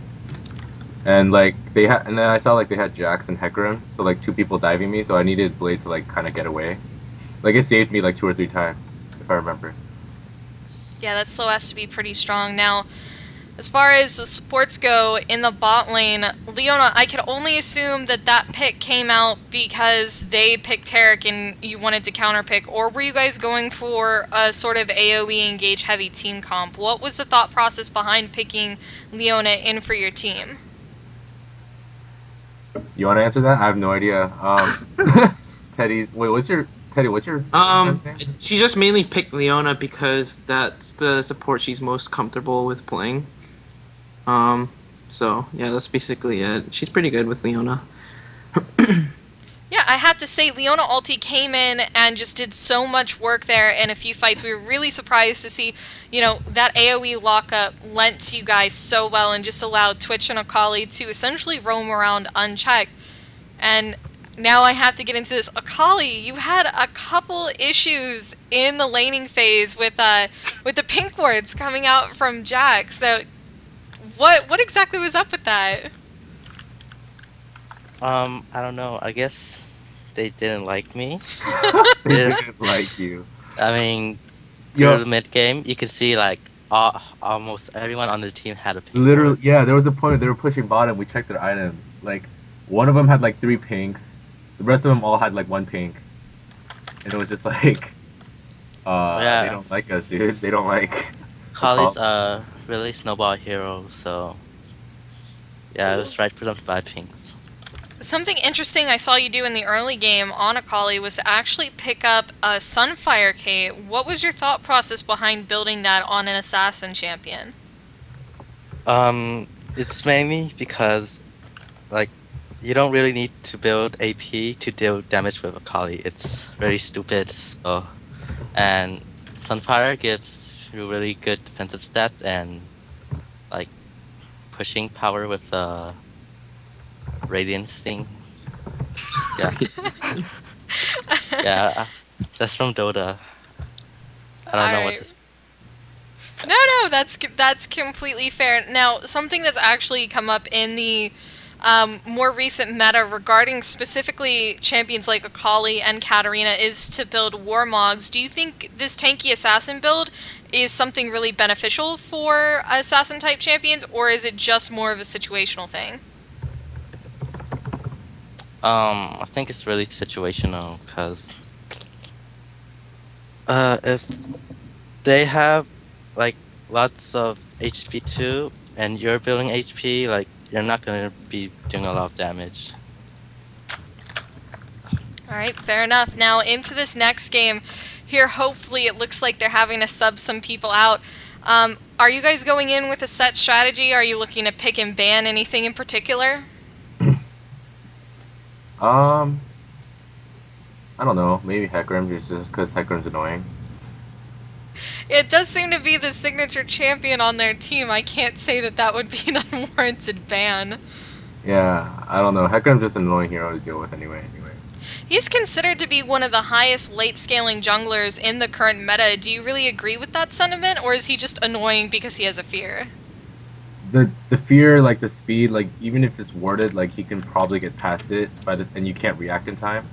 And like that heal is ridiculous for late game. That W, I think it's W, right? I think like, so. Yeah, it's not capped. So like if you use it in a fight, like you can basically heal like from nothing to full. Like you can tank everything. Like I know they nerfed it from like it's scaled to like 36% or something to like 20%, but either way there's no cap, and like in a fight there's gonna be like a lot of damage. So Alright, Alright, now outside of that game, I do have a couple of other questions for you guys. How regularly do you guys play as a team, as a 5-man group? Well, this team we got is just kind of like We just threw it together. kind of threw it together. Because like I literally, like, to be honest, I forgot about this until he asked me. It's like, oh, 30 minutes. I was like, oh. But then, like, I don't know, we played a couple tournaments with like 3 or 4 of this group, and like we used to play a lot of Dota back then together. Alright, so I'm sure that communication is key. Do you guys think that you guys continue to work better the more you guys play together? I know that sounds like a really odd question. Well, yeah, for sure. I mean, like, if you play a lot together, then yeah, you're gonna play better. That's just like a given, I think. When you guys go into Champ Select, are you guys doing targeted bans across this round? I know I asked that before, specifically regarding the Hecarim, but I mean, in general, when you guys go into tournament play, do you guys research your opponents and do targeted bans? Yeah, in tournaments, I do. Like, I look at their profiles and stuff, see what they play most in solo queue most of the time. Or, like, if they played, like, specific comps before, then I just ban it. Like, I don't really ban, like, solo queue OP heroes or something like that. Like, it's not really, like, a big deal. Yeah, solo queue all-stars, so generally, like, the Amumus, the Malphites, the Blitzcranks, the Vi's, Kazakhs, stuff like that. Yeah, I actually don't think Amumu, Blitz, and Malphite are really ban-worthy, to be honest. Like, they're not that strong. Yeah, they seem to be stuck in this notion of they've always been banned out, so they should continue to be banned out despite the nerfs they've undergone. Yeah, I think Shen is still sort of ban-worthy, but, like, compared to, like, Jin, Vi, what else? I can't think. But stuff like that, like, it's not really that ban-worthy. Alright, fair enough. Now, when you guys are prepping for tournaments, do you guys go into tournaments with set team comps in mind, or are they constantly evolving as the tournament progresses? Tournaments, I think we mostly just pick the counter lanes most of the time. Mm-hmm. And like still try to pick something that works a little bit together, but most of the time we try to pick the counter lanes, I think. Alright, so I guess that begs the question, when you guys go into competitive play, are you always looking to win the laning phase and then snowball it out of that, or do you guys play for team fights ever? Or rather pick for team fights? Well, I think we play mostly for lanes, because like, if you snowball the lane, then you're probably going to win team fights too, later. Like, no matter what the team comp is, as long as like yours isn't like complete shit compared to theirs. Like, if you win the laning phase, like they're gonna be lower on gold, you're gonna have better items, you're probably gonna win fights. As long as like you don't throw the fight by like someone getting caught, etc. Yeah, we did notice that happen occasionally on the team, but even then, you guys still managed to reposition. Oh, God, I can talk today. To reposition yourself well enough to re-engage and come out on top in those fights. Was there ever a time in that game where you were worried that you guys were losing your advantage? There was a time we got aced, I think, and they had 2 people up, I think, and that was kind of like we fought that wrong, but all the other fights I think went pretty well. When that happened, and you guys, I mean, you guys did manage to come back from that. You guys ended the game on a pentakill. God, that was really fun to watch, by the way. Did you guys adjust your strategy after those fights where you called it really close or happened to lose them even by 1 or 2 kills? Did you guys go in readjusting your strategy? Yeah, like our Zilean says like, oh, I'm gonna start standing further back so he can actually ult before he gets exploded. And I didn't have flash that fight that we got aced, so like that's how I died.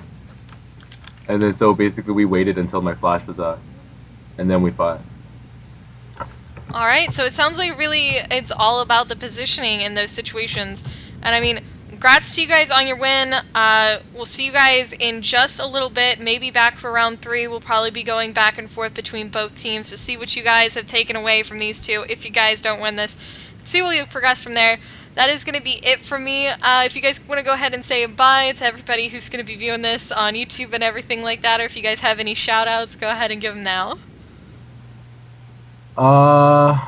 Shout out to Teddy still being in Platinum. And I don't know. I don't. You guys have anything? No, not really. Alright, sounds Oh. good. Well, good luck in your game, guys. Yeah, thanks. Thanks. Alright, ladies and gentlemen, we are going to put on some music while we wait for these guys to go ahead and get into the next game. If you guys have any questions that you'd like to ask either of these teams in the meantime, feel free to post them and we will be sure to get answers. See you in a second, guys.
Alright, Hawkeye, are you here? I am here. Alright, so we just got out of the lobby. We're finally into Champ Select, and immediately we see Hecarim being taken off the board. Tiny Pudge specifically stated they really didn't want to deal with the pony anymore. They said he was really annoying. The initiates are just too strong, too high scaling of a jungler for them to really deal with. Man, jungler's really being picked on in this banning phase. I really noticed we got Rammus being opted out from the purple team. When we were in the lobby with them the last time, they said that they really feared Rammus, that his ganks were still really strong, despite him not necessarily having a secure place in the current meta. So immediately taking him out, and then Amumu, who's known as a solo queue all-star, being taken off the board, even though Tiny Pudge stated that they don't think that Amumu is ban-worthy anymore. I really do have to agree with them, though. His AoE ult's not as scary as they used to be. He just doesn't bring around a lot of utility outside of them. No, he doesn't do as much as he used to. Part of that, I think, is the playstyle we see on him. If you put some AP on him and actually allow him to do some damage outside of his ult, he can be a huge threat. I just don't think people really allow him to do that anymore. You know, I have to kind of agree with you there. I understand the purple team. They want to kind of get rid of, what they know doesn't work well.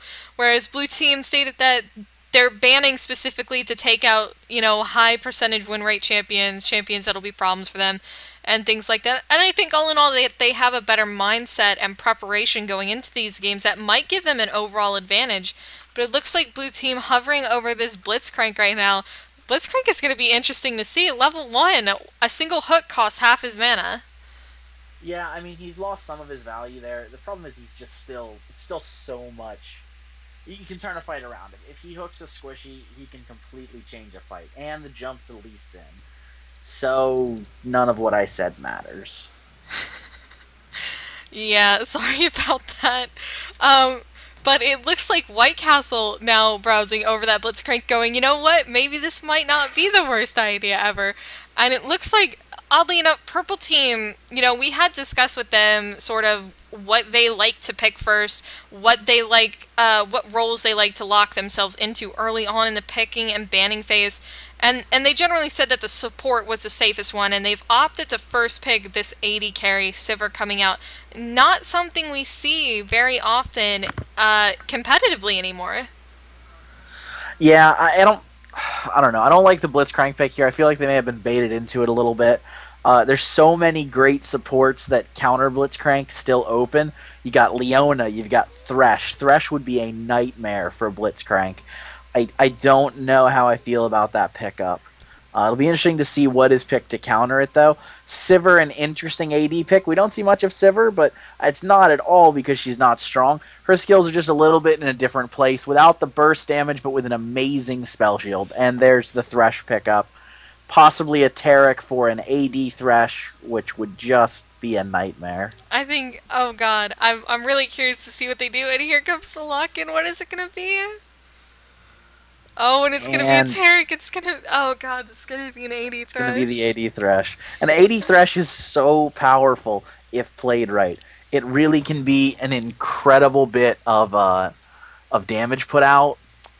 I'm interested to see how all of this goes. One of the things that I have to look it up right now to see if this works, because Thresh's Q, one of his abilities, it gives, you know, the extra magic damage coming out from his auto attacks.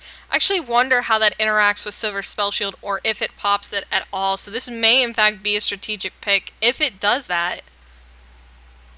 I'm going to look it up right now. You continue talking about the picks and bans. Alright, well, it looks like what we've got here, we've got Maokai and Rise. Looks like actually a pretty good team comp built around Blitzcrank.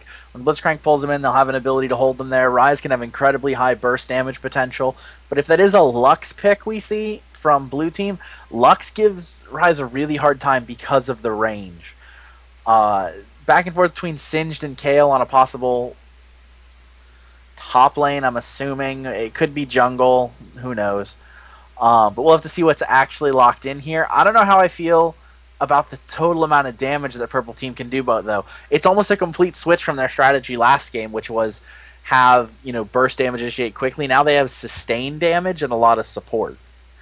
Yeah, that is a really good point, and I just went ahead and looked it up. The damage that comes out from Thresh's on hit doesn't actually pop Sivir's Spell Shield, so it is something to keep in mind, but with the amount of spells that can be thrown around at a moment's notice down in bot lane, in all honesty, I think Sivir is still going to have to deal with that stun, even if she doesn't want to. And I think that all in all, this could be a devastating lane with the pullbacks, the hooks, the knockups, the stuns coming out between Taric and Thresh, as well as the added armor, the extra armor that Paul is going to be bringing in from his passive, as well as the armor percentage bonus that he's going to get from Taric's Shatter. You know, there's going to be a lot to deal with. This is a really scary bot lane for them to go against right now, even though it's not something that meshes well into the current meta at all. Like, AD Thresh is just not done competitively that I've ever seen. Yeah, it's not done competitively, but against this lane, I think it could definitely work.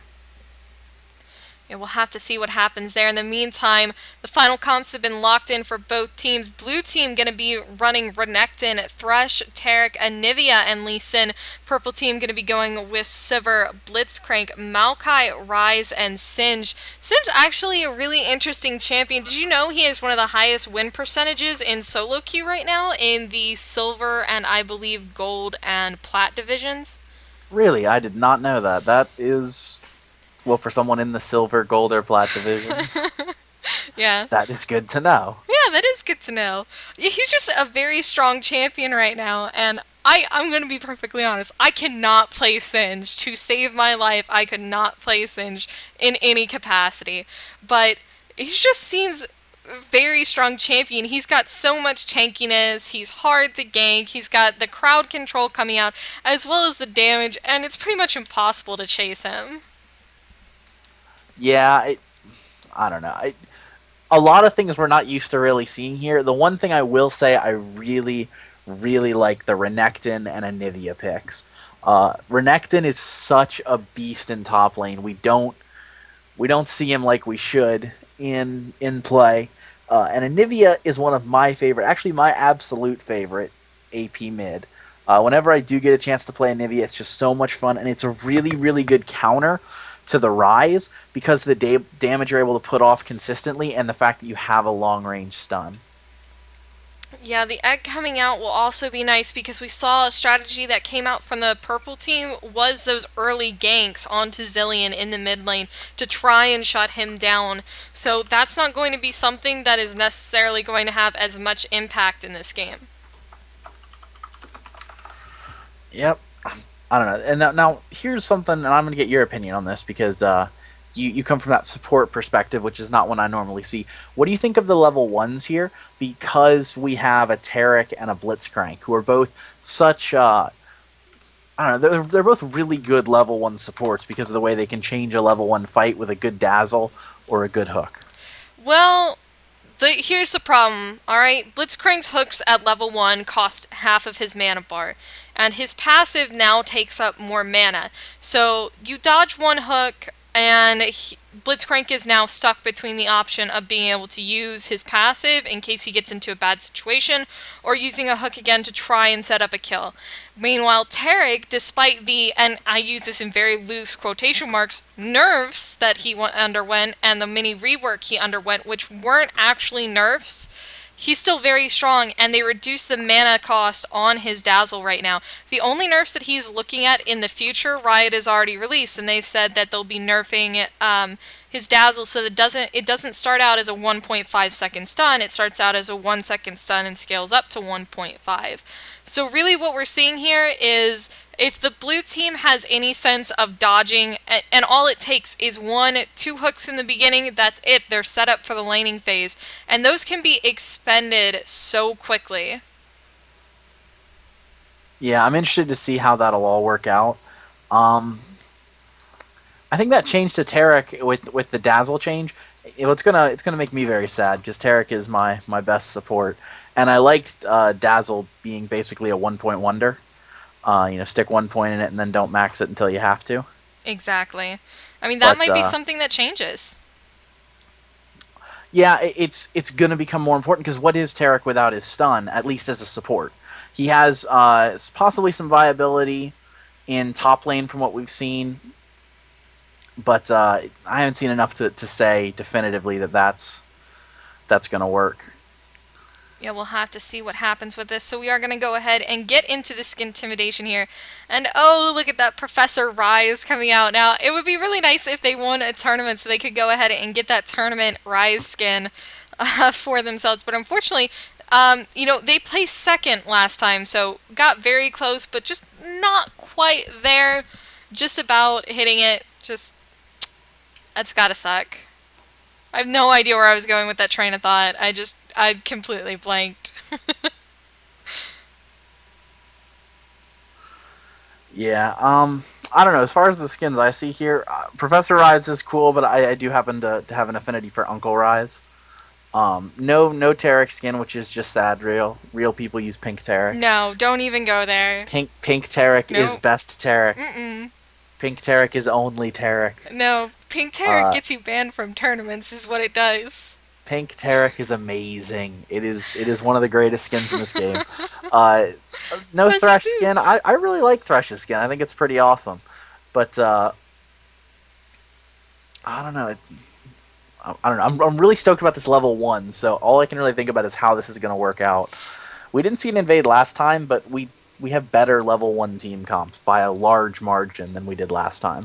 Yeah, it is something that we could see coming up here. We already see the pings going out. Red team looks like they might be going for the invade. They're already pinging this brush, looking to potentially go in for the red. And with a Blitzcrank, I mean, yeah, you can pretty much get away with it with no problem whatsoever. So it'll be interesting to see how the blue team responds to this. Do they know that they're going to try and go for this? Do they know that this is something that is a huge threat? They most likely do. They're like, hey, it's a Blitzcrank. We should maybe defend against things. That's always a good strategy, though. You want to defend against things. All the things. All the things, any of the things, you want to be defended. Exactly. Looks like we have just an array of pings coming out from the blue team, blanketing the map, but more importantly, a nice sapling coming out from Maokai, ensuring that their red won't be invaded without them knowing. Meanwhile, the red team just going, we're going to group up, we're going to sit around here and wait, and we're going to see if we can go ahead and snag ourselves a free buff. An interesting choice opting to go for the red simply because Maokai is a very mana-dependent jungler still. His cooldowns, his mana regeneration just benefited so very much by the red buff. Or blue buff, wow. That was sad. Yeah. What I found interesting is that they didn't actually use all of the saplings. Maokai can start placing those, I think, at 1 minute and either 3 seconds or 8 seconds, and they'll still be there when the camps come up. So it does a lot. He can almost clear wolves. I think he only has to hit them once, if he puts the saplings out in time. But not choosing to do that here, choosing the jungle defense. And it'll work out for him. It just means he's going to have a little bit less health going back into the jungle than he would have otherwise. Yep, and it looks like the red team actually hasn't opted to go for the invade. They've just said, well, you know, no reason to go for it at this point. Let's go ahead and secure the blue buff for Maokai and let him do whatever he needs to do. Now, something interesting that was actually discussed with me, I sat down and talked with our pro team about this. One of the things that they had said to me was that no jungler should be starting red unless they're going for level 2 ganks at this point, but even then, most junglers that had normally start red or used to in Season 2, like Lee Sin, will always start blue now. Do you think that that's becoming more common? I mean, I haven't seen it. I don't see a huge point in getting blue on Lee Sin, but it's kind of cool if you can put it onto your mid early or donate it, but I just feel like you give up too much experience for that. So yeah, I mean, but Lee Sin, why you ever would not want to go for a level 2 gank is beyond me. There's so much power there once you have the Q and the E. So, I don't know. Like, I guess it's something you can do. I just think a lot of junglers don't really need the blue buff. And depending on the enemy team's setup, there can be some real benefits to taking red. Oh, but Maokai coming in for the level 3 gank. Here we go. His red is finished, and now he's looking for all the slows. The flash coming out from Renekton. He will manage to get out of here. But, oh my goodness, here we go. The ward and the snare coming out again. That twisted advance and then knock up, but it will not be enough. Sneaky, sneaky Maokai, but no kills for him. Yeah, good job on the slice and dice there, getting out in the end. Ooh, a lot of damage on the Rise at mid. But yeah, placing the ward at that point was probably a little bit too risky. Maokai was, even if he'd actually been leaving, wouldn't have been that far away. Exactly. Still, though, nice of him to get away. In the meantime, it looks like Jetty's going to try and go in here on Maokai. But without landing any of his abilities, he's just not going to be able to put out any damage or make those kicks connect. Yeah, still going to steal Wraiths here, though, and Maokai's going to loop back around and realize those are gone.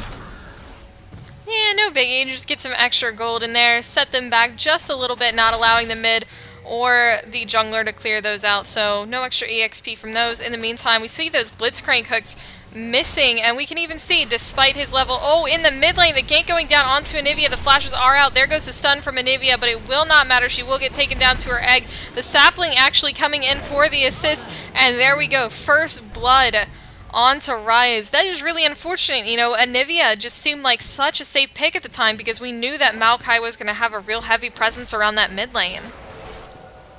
Yeah, I mean, the thing is, and with Anivia, here we go in top lane. The Ignite is down. Lee Sin looking to come in here. Renekton coming in as well, but Lee Sin missing his kick yet again. He will get stunned under turret. Renekton is going to fall to turret damage here, and now Jetty going to get down very low after taking 2 turret shots, and Maokai potentially looking to come in, but Singed is here for the assist, and Lee Sin will actually manage to take him out, but I do not believe he will manage to pick up the double kill here, as health potions are ticking away on St. William. Yeah, really unfortunate case there. Great job of them holding Renekton under the turret. Really good idea to dive, but just unfortunate. The amount of CC there, very good. That's been very impressive Singed play. I think Singed is someone we've been seeing a lot since he started to appear in LCS, but we very rarely see him played well. Yeah, he's one of those champions where, you know, you have those solo queue all-star champs that tend to be banned out, like Amumu, Blitzcrank, and Malphite, which aren't champions you see a lot in high-level competitive play, but Singed, somebody who has an exceptionally high win percentage, is just not banned out at all. He's hardly ever touched, and yet when he is picked, he comes out on top, like in situations like this, where he's just very tanky. Once he's 6, he's got excellent ways of sustaining himself, and he's just an all-around nuisance. Yeah.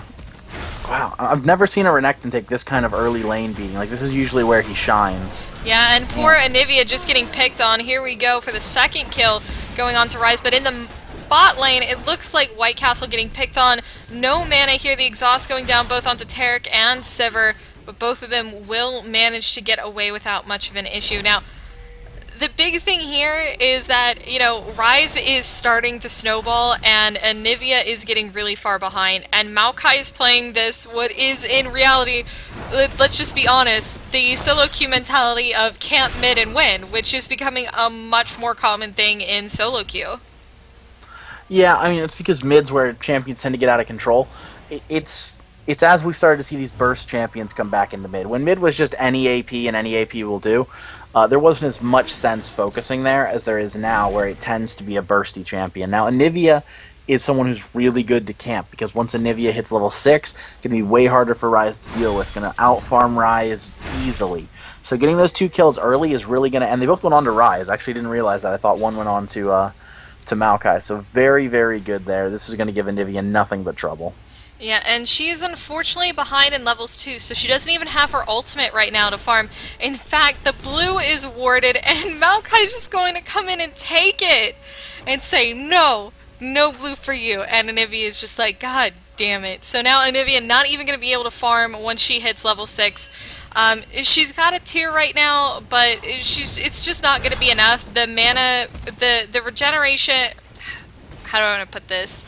The added mana that she's going to get from it is not going to stack up to anything significant at any point in time. She's going to have a very hard time farming in the mid lane. We already see she's 20 CS behind. It's only going to get worse as these levels continue to stack up. Yeah, and it's going to be interesting to see how Anivia handles this. This is really a great setup for having a Chalice. Ooh, good flash of the Q there by Ryze. With Lee Sin, that could have been a real problem at level 6 if he'd been able to get onto Ryze there. Could have kicked back into Anivia, and that would have been a quick death. Now you were saying about Chalice. Oh, this is a really good setup for Chalice because there's a lot of AP damage on red team. Really, their only straight AD is Sivir, and Sivir's not a huge burst. I mean, if you get hit with the Q, that's really annoying. And the steroid is nice along with the ult, but yeah, Chalice is going to do a lot, both in magic resist and mana regen, so I really think we're going to see that on Anivia here. Yeah, and we already see the Emma. Yeah, you can see that Anivia is building up for it right now. That Null Magic Mantle coming out, as well as that Fairy Charm getting ready. But in the top lane, the ultimates have been burst by both top laners. St. William just trying to drag around this poor Renekton, but Renekton knows that he's almost out of mana, so he will go ahead and get that stun, slice and dice into him once and then once again, but taking that turret damage just will leave St. William with that ultimate ticking away with just a little bit of extra health. But Lee Sin may come in here, land the kick of the sentry. He will flash right into him, guaranteeing that kill. He's like, I don't even have to land this kick. I'm just going to flash, ultimate you, and pick up a kill. I don't even care. Yeah, that seems like maybe his Q was, I don't know. Seems like a lot wasted for what should have been a pretty easy pickup. Yeah. But whatever, a kill's a kill. I'm interested to see how this will turn the tide of top lane. Singed really needs to stay alive in lane. He needs to just get the farm. He doesn't need to get kills. All he really needs to do is stay alive. And to kind of get into his late game. Renekton much better off. Oh, here we go for the initiate, the exhaust down, and there is the pullback. The box has come out, but Singed saying, you know what, I'm just going to go ahead and come in for a gank, but he has been slowed by that ultimate, and now it's turned to Taric. But Sivir looks like he's going to try and 1v1 Paul, but no, Paul will go ahead and in fact pick up a kill there. And now White Castle and St. William trying to get in onto this Taric, and he will fall thanks to the Singed poison. Yeah, that was really good there. I'm actually impressed at picking up the kill with the hook, because if they just kept their auto attack sequence there, Sivir would have picked up that kill. Sivir had the next auto attack up kind of in that trade there. So really good thought, really good move, and able to pick up the kill. It actually evens it out.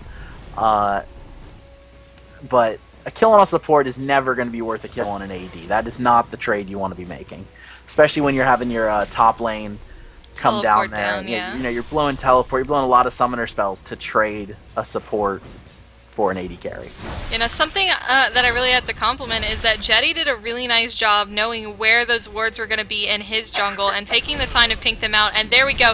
There's the kickback, but the stun has missed from the Anivia. The wall will go out, and they will surely pick up the kill on to Ryze here, but in return, unfortunately, Lee Sin will fall. Yeah, a little bit rough there. It really would have... It sucks that you have to make a trade there. They shouldn't have had to make that trade. Now, this could be bad for Maokai if he's trying to dive here, because I'm pretty sure the egg should be back up by now. And so he's going to have to stand there and continually hit the egg. Oh, and but yeah, he in does back bot off. lane, here we go, the engagement, and it looks like the knockback coming out onto White Castle. He's going to get low, but in the top lane as well, St. William and Renekton dueling it out. Ultimate has been popped by St. William, so he will manage to get out of this one, but just barely. And Maokai coming in for the gank, though. That twisted advance managing to lock him up, but William just a little too low, since saying, you know, I can't really go in here and chance this, especially with, oh no, Renekton's ultimate isn't actually up, so, you know, maybe they could, but making the smart play and deciding not to feed off any kills. Yeah, and again, sometimes just getting out is really an accomplishment. People always think, oh, you took a lot of damage there, you're going to have to back. But especially in the early game, you can back and get back to lane. You don't want to be giving up kills, especially to the enemy carries. Yeah, you know, Singed can do a surprising amount with kills. Those early rows on him, surprisingly effective. Just really rough to deal with. So, you know, it's one of those things where you don't want those top laners to get kills, because Renekton is a huge nuisance in team fights. The kind of AoE damage that he can put out is just absolutely devastating. And hang on one second, I actually have to answer something while you're... Okay, well, it looks like Renekton's going to take this top turret up here. A little bit going down bot lane, but it looks like they're going to have to back out, yeah. I thought they might have had Anivia caught out there, but they couldn't get the burst damage on before Thresh and Taric just decided, you know what, we'll run through the turret, it doesn't matter. Yeah, it looks like Maokai's coming down to try and defend this. A twisted advance coming out, but the Lantern is down, and they will go ahead and use that for a safe escape. The stun going out, but again, not managing to land on this poor Ryze. Yeah, if the stun had landed there, that would have been completely changed the fight. But because they weren't able to land it and Ryze was able to walk right back out, they're going to have to go back to sieging this turret. They haven't done a whole lot of damage to it. Oh, the stun coming out, and it looks like he's going to be locked up under turret. Taric getting down very low, but a kill for Anivia coming out, and Taric falling shortly after to Sivir. Yeah, really good there. Sivir was pretty much dead to Ryze, but they couldn't get the initiate correctly because Lee Sin, who was the second part of that initiate, got hooked by Blitzcrank. And that's why in this game, I mean, no matter what you do to nerf Blitzcrank, unless you take away his Q, no matter how much mana it costs, he can still turn a fight just by landing one. Exactly. You know, it's always been said that Blitzcrank is one of these champions, and there are a couple of them out there, who will never be balanced. He's either going to be overpowered or he's going to be underpowered, because abilities like his hook, you just don't have a good way of balancing for this game. Yeah, it definitely can get rough to balance Blitzcrank, but I think he's in a pretty good place right now. The hook still changes fights. He's just like Taric before his rework was pretty much a support that just stunned. Blitzcrank is pretty much a support now that just hooks. His silence is a good one-off in team fights, but that's about it. Yeah, it does a decent chunk of damage, but I mean, oh, poor Singed gonna get locked up here under turret. Again, both ultimates being popped simultaneously, and the engagement is on. Maokai potentially looking to come in here, but no, Anivia has come in to respond, as well as Lee Sin, and there's the flash stun coming out from Renekton. Lee Sin gonna look to get into the action here. He's actually going to manage to land the kick, and there we go, Pro Jetty picking up the kill on St. William. That was an excellent kick on the part of Lee Sin. Yeah, really good land there. Now, Ryze coming bot here, this is going to be trouble. Ryze can do way too much damage. Yeah, that ultimate going down. He's just going to get onto Thresh under turret, and now Taric in a lot of trouble, but nobody wanting to tank that, so he's just going to go ahead and walk out of here. That 1-for-0, however, going in favor of the red team. This game is very back and forth. It's very close. You know, both teams we've talked to have talked about playing for the laning phase, and I think in all honesty, this is going to come down to nothing more than team fights. This isn't something where laning phase really has anything to do with this game, and Anivia going to get out of here with just barely any help. The stun going down onto Ryze. He will fall. Taric picking up that kill. Oh god, that support kill. Yeah, I mean, that's you hate to see him go that way, but yeah, what I was saying, when the mid kind of roaming meta has become a big thing, it's because you don't ever see bot lanes invest into early magic resist. And over time, as we got mids that stayed more and more in lane and just farmed, kind of the set runes and masteries for bot have become you don't take any runes or masteries that offer magic resist. It used to be back in the day, you always took flat magic resist blues on ADs, and that's becoming less and less the case. They've been saying armor pen or AD, or I've even seen mana on some builds, and so people aren't prepared for the kind of burst someone like Ryze can come in and put on the AD carry. Yeah, that's why there are actually certain supports like, and I know I talk about Lulu, but Lulu being one of my favorite supports, there's a build that's coming to light on Lulu that actually involves mixed penetration reds on her. as well as some mixed penetration quints. And because of that becoming so much more standard, ooh, I'll get to that in a second, but in the bot lane, it looks like we have an engagement going down the stun onto Blitzcrank. That hook will not land. Maokai going to come in here, not manage to get the Twisted Advance, but a nice Lantern, and the Sivir ultimate has been popped, and that Mana Shield going down onto Blitzcrank, and Lee Sin re-engaging, trying to get some form of damage down, but it is not going to be enough. Nobody picking up a kill until Rise comes in and just goes, you know, I'm going to hit you once and you're going to die, but Anivia potentially coming in for the cleanup here, but in top lane we have Singed and this Renekton trying to duke it out. Nothing going to happen though, just a stun being procced. And it looks like we're back to sieging this turret. Oh, but a nice hook being landed, and Teddy Freddy will manage to pick that up. Sivir taking out Lee Sin in the meantime, and that turret going down. Yeah, good job there pushing the turret. They probably could have killed it a lot earlier and saved some of that damage, but oh wow. And that Anivia damage. Yeah, no kidding. It looks like Singed is just going to go ahead and back off here. His ultimate has been popped, so he's going to go ahead and try and leave.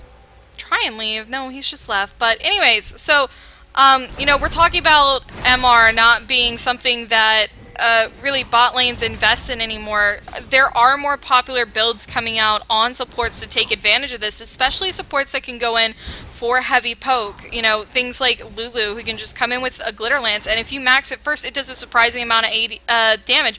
I can go in and chunk an 80 carry down to half health without an issue.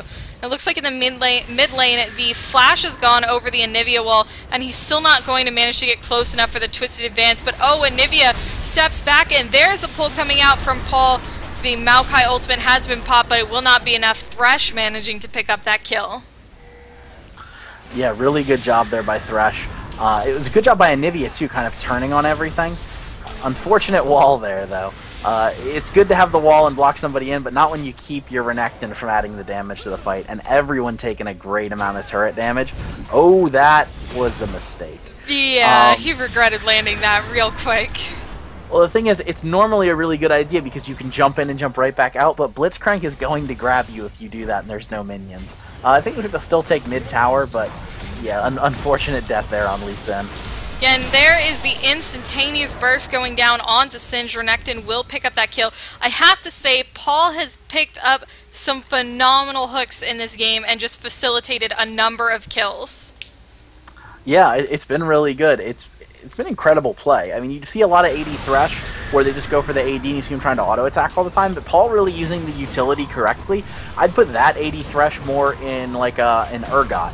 Someone who's not a traditional AD, but they're being used differently too. It's not just about having sustained AD damage over time. Exactly, and it looks like White Castle actually pulling in Lee Sin. This may have been a mistake, as now he can just latch on his Sivir. But White Castle saying, I'm going to take one for the team and try and pull them back, and Thresh going to go ahead and pick up that free kill. In the meantime, Pro Jetty living up to his name, being pro, picking up that kill on Sivir. Yeah, and the good job to kick out and then jump to them there, it puts out a lot more damage. Oh, and they may just dive here. Rise getting down very low. Maokai going to come in with his ultimate.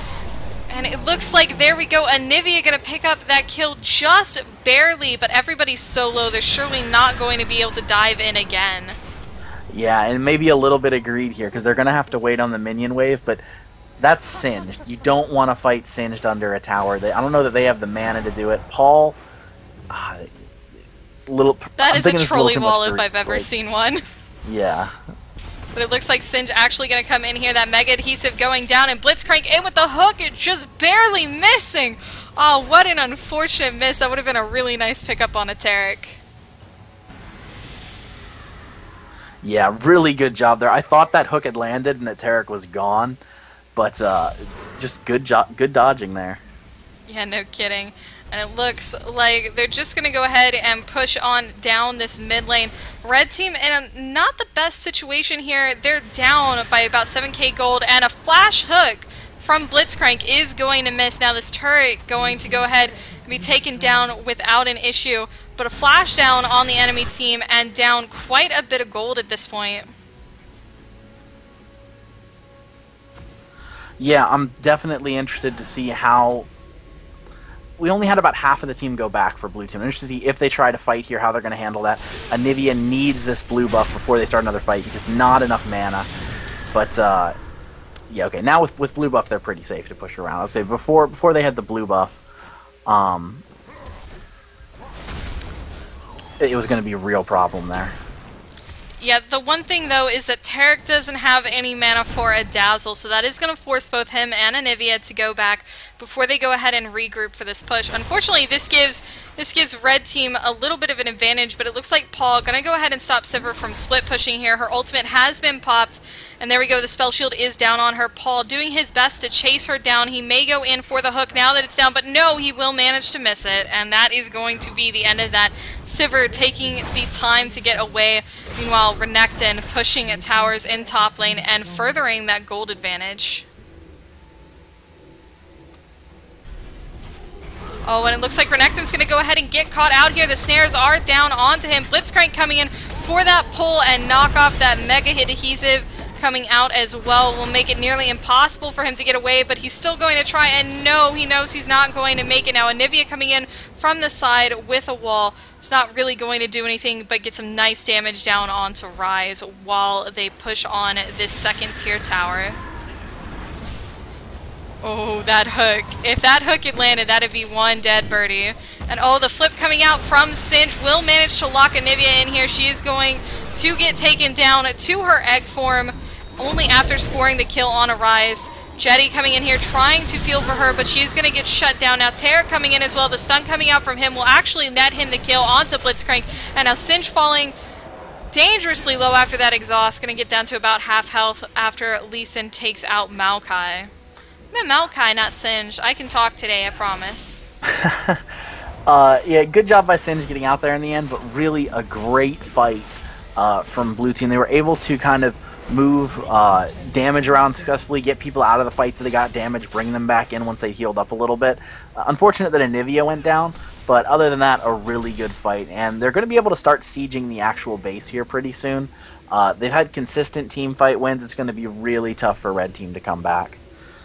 Yeah, I mean, the gold advantage that they have and the map control that's coming out from the blue team right now is going to be something difficult for the red team to combat at this point, because right now they're just running around taking turrets, backing off, picking a team fight when it's viable, and then just repeating the process. And it's really rough. They don't seem to have any kind of response, but oh, a hook finally landing!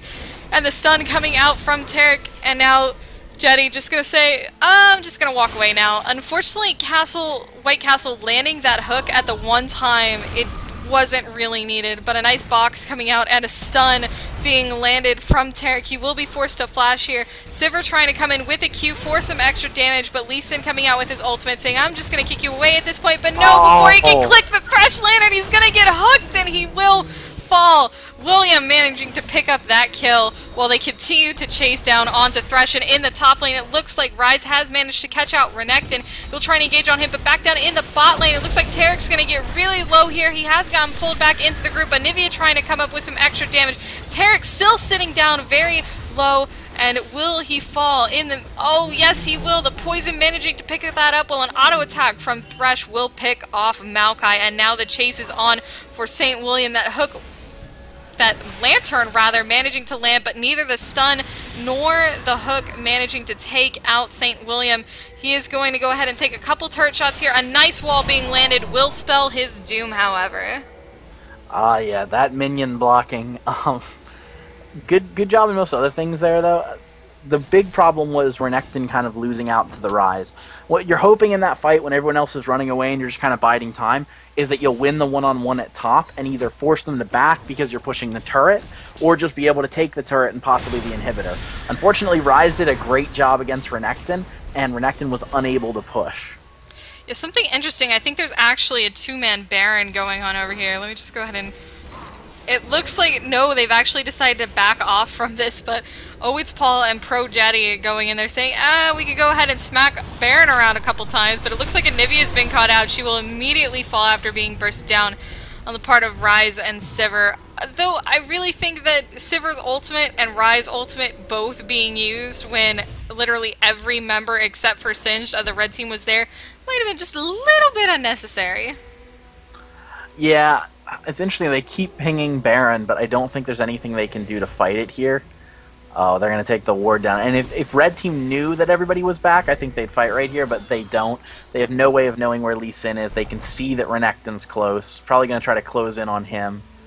Yeah, that is Renekton exactly is what they're in going trouble. to do. Yeah, Maokai coming up here looking for an opportunity to Twisted Advance, and the pullback going down, and there's the Twisted Advance, a root coming up, and the knock up, the Singed Fling going down, and now the dive past the turret. May not be the best idea for such a tanky champion. The Thresh Lantern coming out will manage to get him out, but Taric in a really bad situation out here. The box has been put pretty much with nobody walking into it, and there goes the Thresh Hook down onto Maokai. Rise picking up the kill onto Taric, but no, Renekton finally falling. If they had just let him go.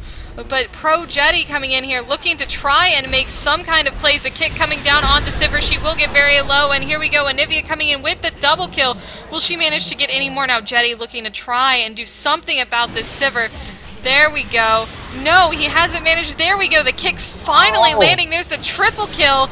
And Thresh coming in to save the day. Land that ace, leaving the score at 28 minutes into the game at 26-17, and Teddy Freddy just being a troll, locking Thresh out. Gold score right now is 46.7k to 37.2, giving a huge gold lead to the blue team at this point. The thing that comes with this, though, is that we're reaching what we like to call the point of no return, where games pretty much become impossible to come back from after this point. They're just about at that 10k gold advantage. Yeah, they got to get back out there, though. Nice little troll wall from Anivia there. I don't know. What was really great about that, though, and I think something that we may not have noticed otherwise, the play of the Sivir there. Spell shielding the kick from Lee Sin. It was just unfortunate that at the exact same time Anivia got in range for the for Anivia's E. But really clutch reflexes there. You know, people sometimes talk about how League of Legends is more of a team game and less of a reflex game like other esports. If you play a champion with a spell shield, that is definitely not the case. Yeah, and it looks like we have an interesting skirmish going on right now. Lee Sin trying to come in on this Blitzcrank, will manage to get the kill, but fall in return. Rise very low here. The Rune Prism going out, as well as the laugh and a bit of a taunt, but Renekton just opting to go back and try and do something about this Singe, but he's not really going to have an opportunity to do anything even with his team here. He's going to be forced to disengage from this and just back off. Wow, Anivia is all about the troll walls today, isn't she? Yeah. Well, why play Anivia if you can't troll your teammates? Exactly. Now, Maokai Ultimate being put down, doing his best to try and save the tower. He will go ahead and end that quickly, but the Sivir Ultimate coming out, that Moose being granted to her team, but the stun going down, and there is a Twisted Advance coming out onto Renekton. He will get very low and be forced to flash, but now St. William trying to come in and disrupt the team just a little bit. Rise and, or rather Singed and Taric falling quickly. Now Anivia in a world of hurt. That's shield coming out from Singed, but Renekton coming in, picking off the kill on Sivir, and Rise making him pay for that. Maokai is very low, and he's going to get chased down by Lee Sin, but in the meantime, Rise trying to come in here, and no! Wow, that proc from Thresh just saying, no, you're not going to have any chance to burst me before I can take you out. And Lee Sin almost giving up on getting the kill, just kind of zoning Maokai. It's like, you know what? My friends are going to take your base, and I'm just going to make sure that you can't back. Yeah, a really nice job by Lee Sin there, just trying to keep him busy while they try and close out the game. With these super minions coming in, I think in all honesty, this is probably going to seal the deal for the blue team. Yeah, I don't know that they'll be able to take the turret, though, here. I think they're getting a little greedy. Yeah, Maokai coming in with the Twisted Advance now, but there's the Thresh Lantern to save the day.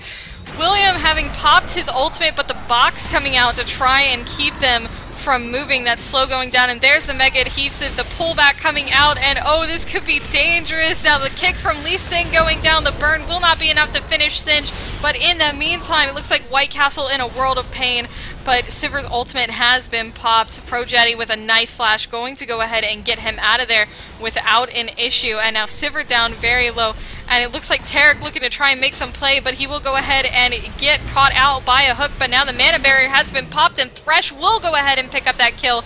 And now Renekton trying to come in to do something. And Anivia with the walls again. Do you want Renekton to die? I don't think you want to hear the answer to that. Yeah. Oh, those home guard boots. You know, that's the problem we see when you're low health fighting in the enemy team's base. Home guard boots will do you in, and I think that's what's going to happen here. A little too much confidence, a little too early from blue team. Yeah, we already had the 1 kill being picked up, and then the flash coming out from Ryze to net the 2nd kill onto Lee Sin.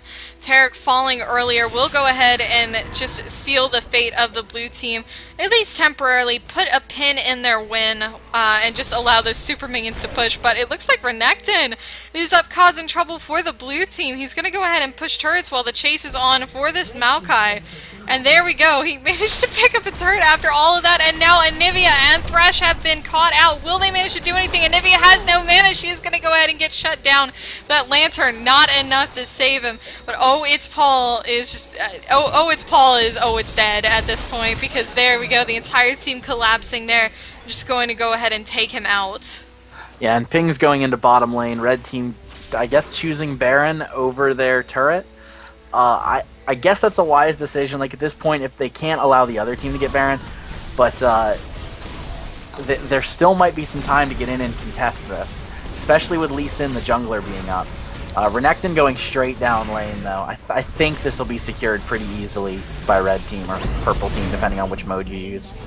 Yeah, red team is going to go ahead and pick this up without a problem. Doesn't look like Testis in the least. Tarek coming up here just to try and be a jerk, but he's totally going to pay for this. His ultimate has been popped, but he's going to die. Have absolutely no doubt in your mind, Tarek. You're going to die at this point. And it looks like Lee Sin trying to come in here, but Blitzcrank is here to respond as well. Blitzcrank will ensure that this Tarek... What pull was that? And there we go. Tarek finally falling on the part of Sivir. And man, blue team is doing quite a bit to throw today. Yeah, they're really trying hard. I just can't believe they didn't take that bottom tower. Like, that's what really surprises me. Yeah, and it looks like Renekton's ultimate has been popped, but it may not be enough to keep him away here. Maokai already having used his Twisted Advance and the stun going down onto Maokai, but there we go. The last auto attack from Sivir will manage to polish him off. And there's a steal on the blue buff, so it's nice to see Anivia getting trolled back a little bit. Yeah, no kidding. Thresh just like, you know what, you want to try and wall me in, I want to try and steal your blue buff and be successful. But in the meantime, ProJetty in a world of pain here as this Ryze comes up and just makes his day just so much worse than it already is. But a nice kick coming out. That Mega Adhesive, though, may spell his doom. They're just doing their best to chase him down right now, and it may not work. And oh my god, the juke's coming out. But there we go. Those targeted spells. No skill shots needed coming out from Ryze, ensuring that Lee Sin dies. Yeah, very, very unfortunate there. Again, blue team, they've been team fighting so well, and they're just so disjointed now. Yeah, I don't know what's going on with them right now. They're just... I don't understand this. I don't. Anivia going and getting caught out here, as well as Tarek. She will be forced to flash over to a wall, but it's going to lead her right into Sivir, who should have no problem taking her down, especially after that spell shield is popped. But no, Anivia's damage is actually too much. She will manage to take her out, and now the chase is on. Ryze trying to get in on this, but Anivia's saying, despite the exhaust going out, I'm still going to do a lot of damage and make you regret coming after me. Oh, Paul. Yeah, oh, Why, Paul? Poor Paul. But there we go, a nice Blitzcrank hook coming out, and the silence going down onto Renekton. Renekton doing his best to chase down, but the Shurelya is being popped. Will make sure that Blitzcrank gets away for now, while the rest of the blue team manages to push in on this mid tower. Now that the inhibitor has come back up, it may all come down to this fight. The stun's going down, and a lot of damage being hammered in onto Maokai here, and that tree will fall as they push in on this inhibitor. Yep, and this could be the final push here. It just depends on how they handle people respawning here. Thresh going back. Why, Thresh? Why are you going back? You have health. Fight and Blitzcrank is going to fall here. Lee Sin managing to pick that up after the inhibitor has gone down, with another member of the blue team down and another inhibitor open. Blue team just saying, I'm going to go ahead and secure this game by making sure as many super minions spawn as possible. Now, it looks like Sivir may in fact get caught out here. She's going to get burst down very low. The spell shield finally going down onto her. And the kick coming out from Lee Sin is not going to be enough to take her down. Just barely not enough. And Anivia getting down very low here. She will be forced into her egg form under the turret, doing so much damage. Sivir coming back with her ultimate. Rise going to go ahead and pick up the double kill onto Renekton and Anivia. Now the chase is on for Taric. He's going to get down really low, and there's the triple kill coming out. What are you guys doing? How could you be throwing any harder right now? What's impressive to me was the fling by Singed right as the lantern was pulling him in. So we saw Anivia start to fly down the lantern path and then get flung and egged into the turret. That's disconcerting. That's gotta hurt as an Anivia player to watch that happen. Yep. And then it just more so than that, being stuck in your egg form and not being able to do anything about that turret wailing away on you while the rest of their team just kind of sits there and laughs. That's gotta hurt, man. That's gotta hurt. Yeah. But the good side of this is that blue team, despite whatever it was that happened there, they did manage to get 2 inhibitors, and with 2 lanes of super minions pushing and top lane naturally pushing because of the added health that those creeps are going to get, they're still in a very advantageous position. Yeah. I don't have anything more to say about this. It's just crazy. I don't know how we've gotten to this level of throws. There's been a huge comeback by Red. They're still down by almost 7k gold. Almost 8k, excuse me. I mean, that's pretty crazy. This should not have gone this far. Yeah, in all honesty, they just group and push down mid, and that's it. They win. GG. It's that simple.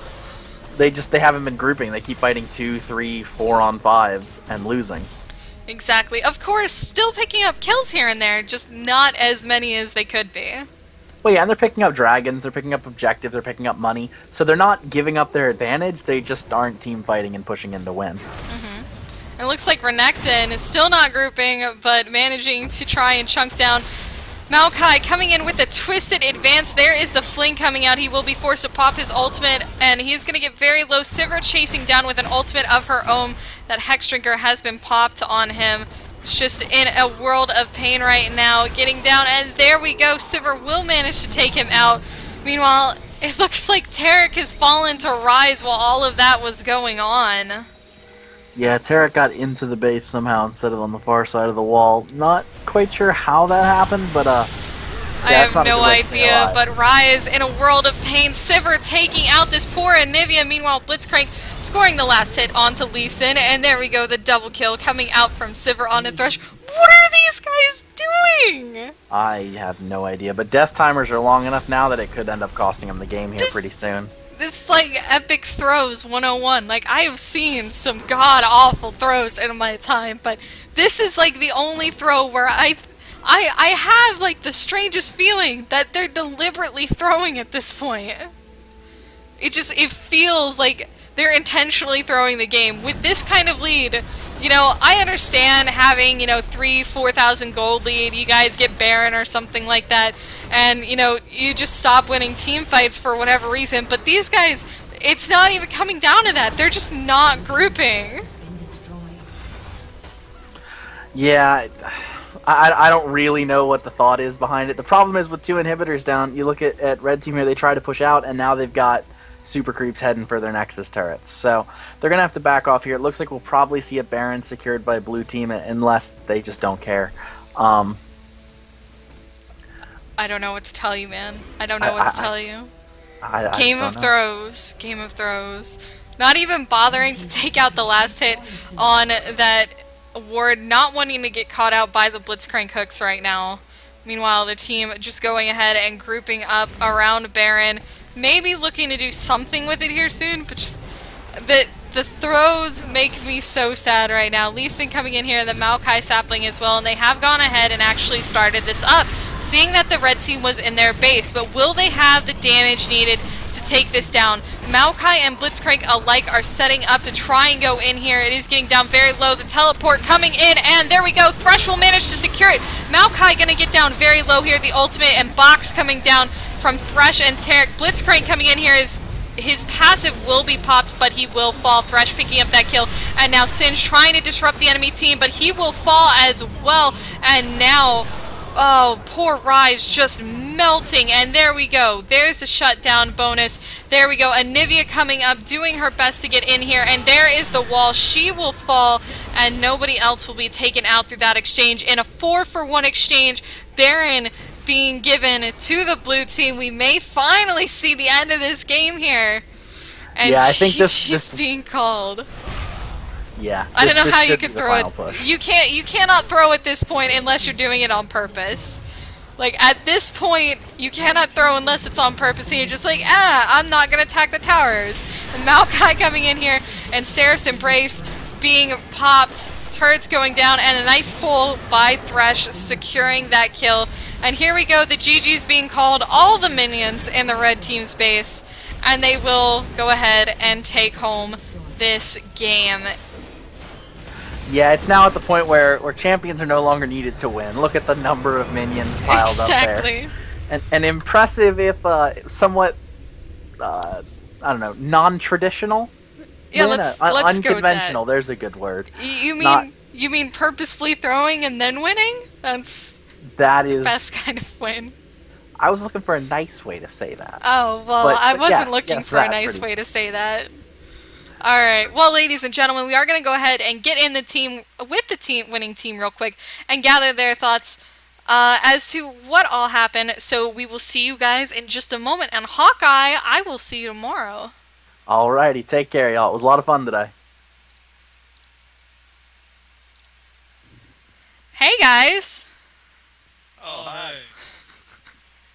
So, I got it. Wait, what the hell? I muted the stream. Good job, good job. I know, because, you know, I'm actually in here now. Just a quick couple questions. So, those games didn't exactly go the way you guys were hoping, did they?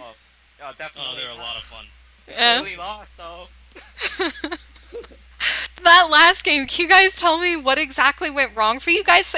Really held on during the laning phase. It was very close during that phase of the game. What happened after that? I tried. You tried? Rise tried. Oh. What happened? Let's see. Some people were demoralized and they gave up. Blame the jungler. I blame the jungler. No, That's no, why- don't blame the jungler. Blame You're jungler. right. Blame the Blitzcrank. So all in all, what you guys are saying is that this loss was essentially a conjoined effort. Of course not. Of course All my not. fault. Hell no. Blame jungle. Now, towards the end of the game, there was a point where the red team or where the blue team was having some epic throws. Like, you guys were managing to come back in terms of kills and just hammer them out, even though they were pushing in on your base. Did you guys ever think that you were gonna come back? Personally, I felt like they were just giving it to us, you know, just to make it more entertaining, you know. They weren't really throwing. I would just say they were just having fun. They knew the game was, you know, in their control, so... I don't know, I think they were teasing us, you know? I think they were teasing us. Well, we will see when we get in with them and have a chat, but, I mean, all in all, if there's anything that you could have done differently about that game, I mean, and this goes out to all of you guys, what would you guys have done differently in that game? Asked our support not to play Blitz. I landed all my polls, okay?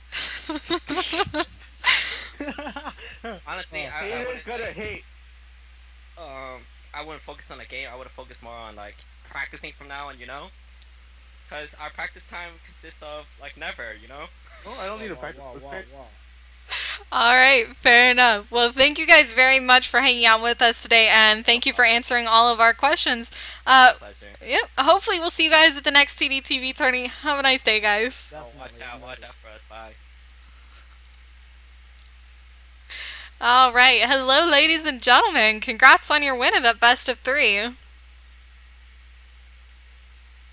Oh, apparently I'm still connecting. There we go. Hello ladies and gentlemen. Congratulations on your best of 3. I clicked join the call and then I started talking and I hadn't joined the call yet. It was awesome. Nice. Happens to me all the time. Yeah. So, very nice win coming out from you guys. What was your strategy going into that game?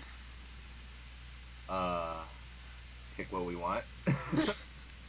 I mean, here's the thing though. You guys played very much so for the laning phase, but it was so close in the laning phase. No team had a very distinct advantage at that point. I mean, it all came down to the team phase. Did your strategy change at any point when you guys saw how close it was in those first few minutes of the game? Well, when our mid started feeding again, we were just like, maybe we should camp mid and push stuff down. Yeah, it did look like Anivia was having some issues there at the beginning of the game. Now, Anivia, you opted for tier first instead of Chalice, but still ended up building into it. Were you originally planning when you went into the game to build Chalice, or were you just aiming for tier and unfortunately had your blue buff stolen and then had to go for Chalice? No, I usually get both tiers and Chalice. This is just how I build Anivia. Alright. Now, as far as top lane goes, that was a very interesting top lane to see. Renekton isn't something we typically see in this meta right now. Very unconventional pick, but all in all worked out fairly well for you. How did you think that matchup went early on? It was rough for me because the freaking jungler came top 2 times. Well, I managed to like catch up in CS with him, so it wasn't that bad. Alright, fair enough. And at the end of the day, you did pull out the win, so I guess that's all that matters. Now, the big thing that I want to talk about is possibly the most unconventional pick in this entire game. The AD Thresh that came out. You've got to explain that one to me. Well, honestly, that was like my second time ever playing Thresh. And I thought it would be good because that Q scaling, like 200% of your bonus AD or something on your first hit. So I honestly, I don't know, I just kind of want to try it, and like not a pub game, so I just picked it. Fair enough. Now I have to ask, why Taric for laning with a Thresh? What was your thought process behind picking Taric into this composition? Honestly, I mean, he didn't have a preference, and I've never laned with Thresh before, and I just bought Taric, so I thought I'd try him out. So. Alright, so lots of new champions tried today. Yeah. Most of the AD champions. Alright, sounds good. No, I mean, we went into this thinking that this is a very strong lane composition. You guys had lots of pullbacks, lots of CC between the stuns, the pulls, the knockups, just a lot of disruption in general. And it stood very well on its own, especially against somebody like a Blitzcrank and a Sivir. So I was very happy to see that. And you guys, like I said, you just played excellently overall. Now, there was a time very later on in the game where you guys almost seemed to be intentionally throwing. Can you guys go ahead and tell me what that was about? Honestly, like we thought we had the game, basically. We started kind of messing around a little bit. And there was some miscommunication, like, someone told me I had more HP than I thought I had, so we went back in. Anivia wanted to go back in and grab my Lancer a couple times. Lee Sin can't grab Lancers for some reason because he's blind. I guess that would pose a problem. Yeah, he can't see Lancers. But yeah, that was about it. Alright, sounds good. Now, in the meantime, a couple last questions coming in from people. If you guys, like, a lot of you are we're talking like plat and diamond players here. You're all exceptional players. Now, what is your advice to somebody looking to raise their elo? Abuse the meta. Yeah, play OP heroes. Try not to rage, and like in general, just try not to die as much. Be a Care Bear to your partner so they don't rage. Yeah. Be nice to people, I guess. I mean, like if you don't rage too, like it makes it better. You play better. And just don't die. Like die less. Like I see too many people like overextending and dying. Like if you just focus on dying less, then you probably win more. Fair enough. All great tips. Now, that is actually going to be it from us. If you guys have anything else that you'd like to say, feel free to toss it out there. Shout out to Teddy still being in platinum. And Jed. Yeah, I don't know. I have nothing else to say. Alright, sounds good. Thanks for joining us, guys. That is going to be it from here, from all of us here at Tower Dive TV. We'll see you back tomorrow with the Tower Dive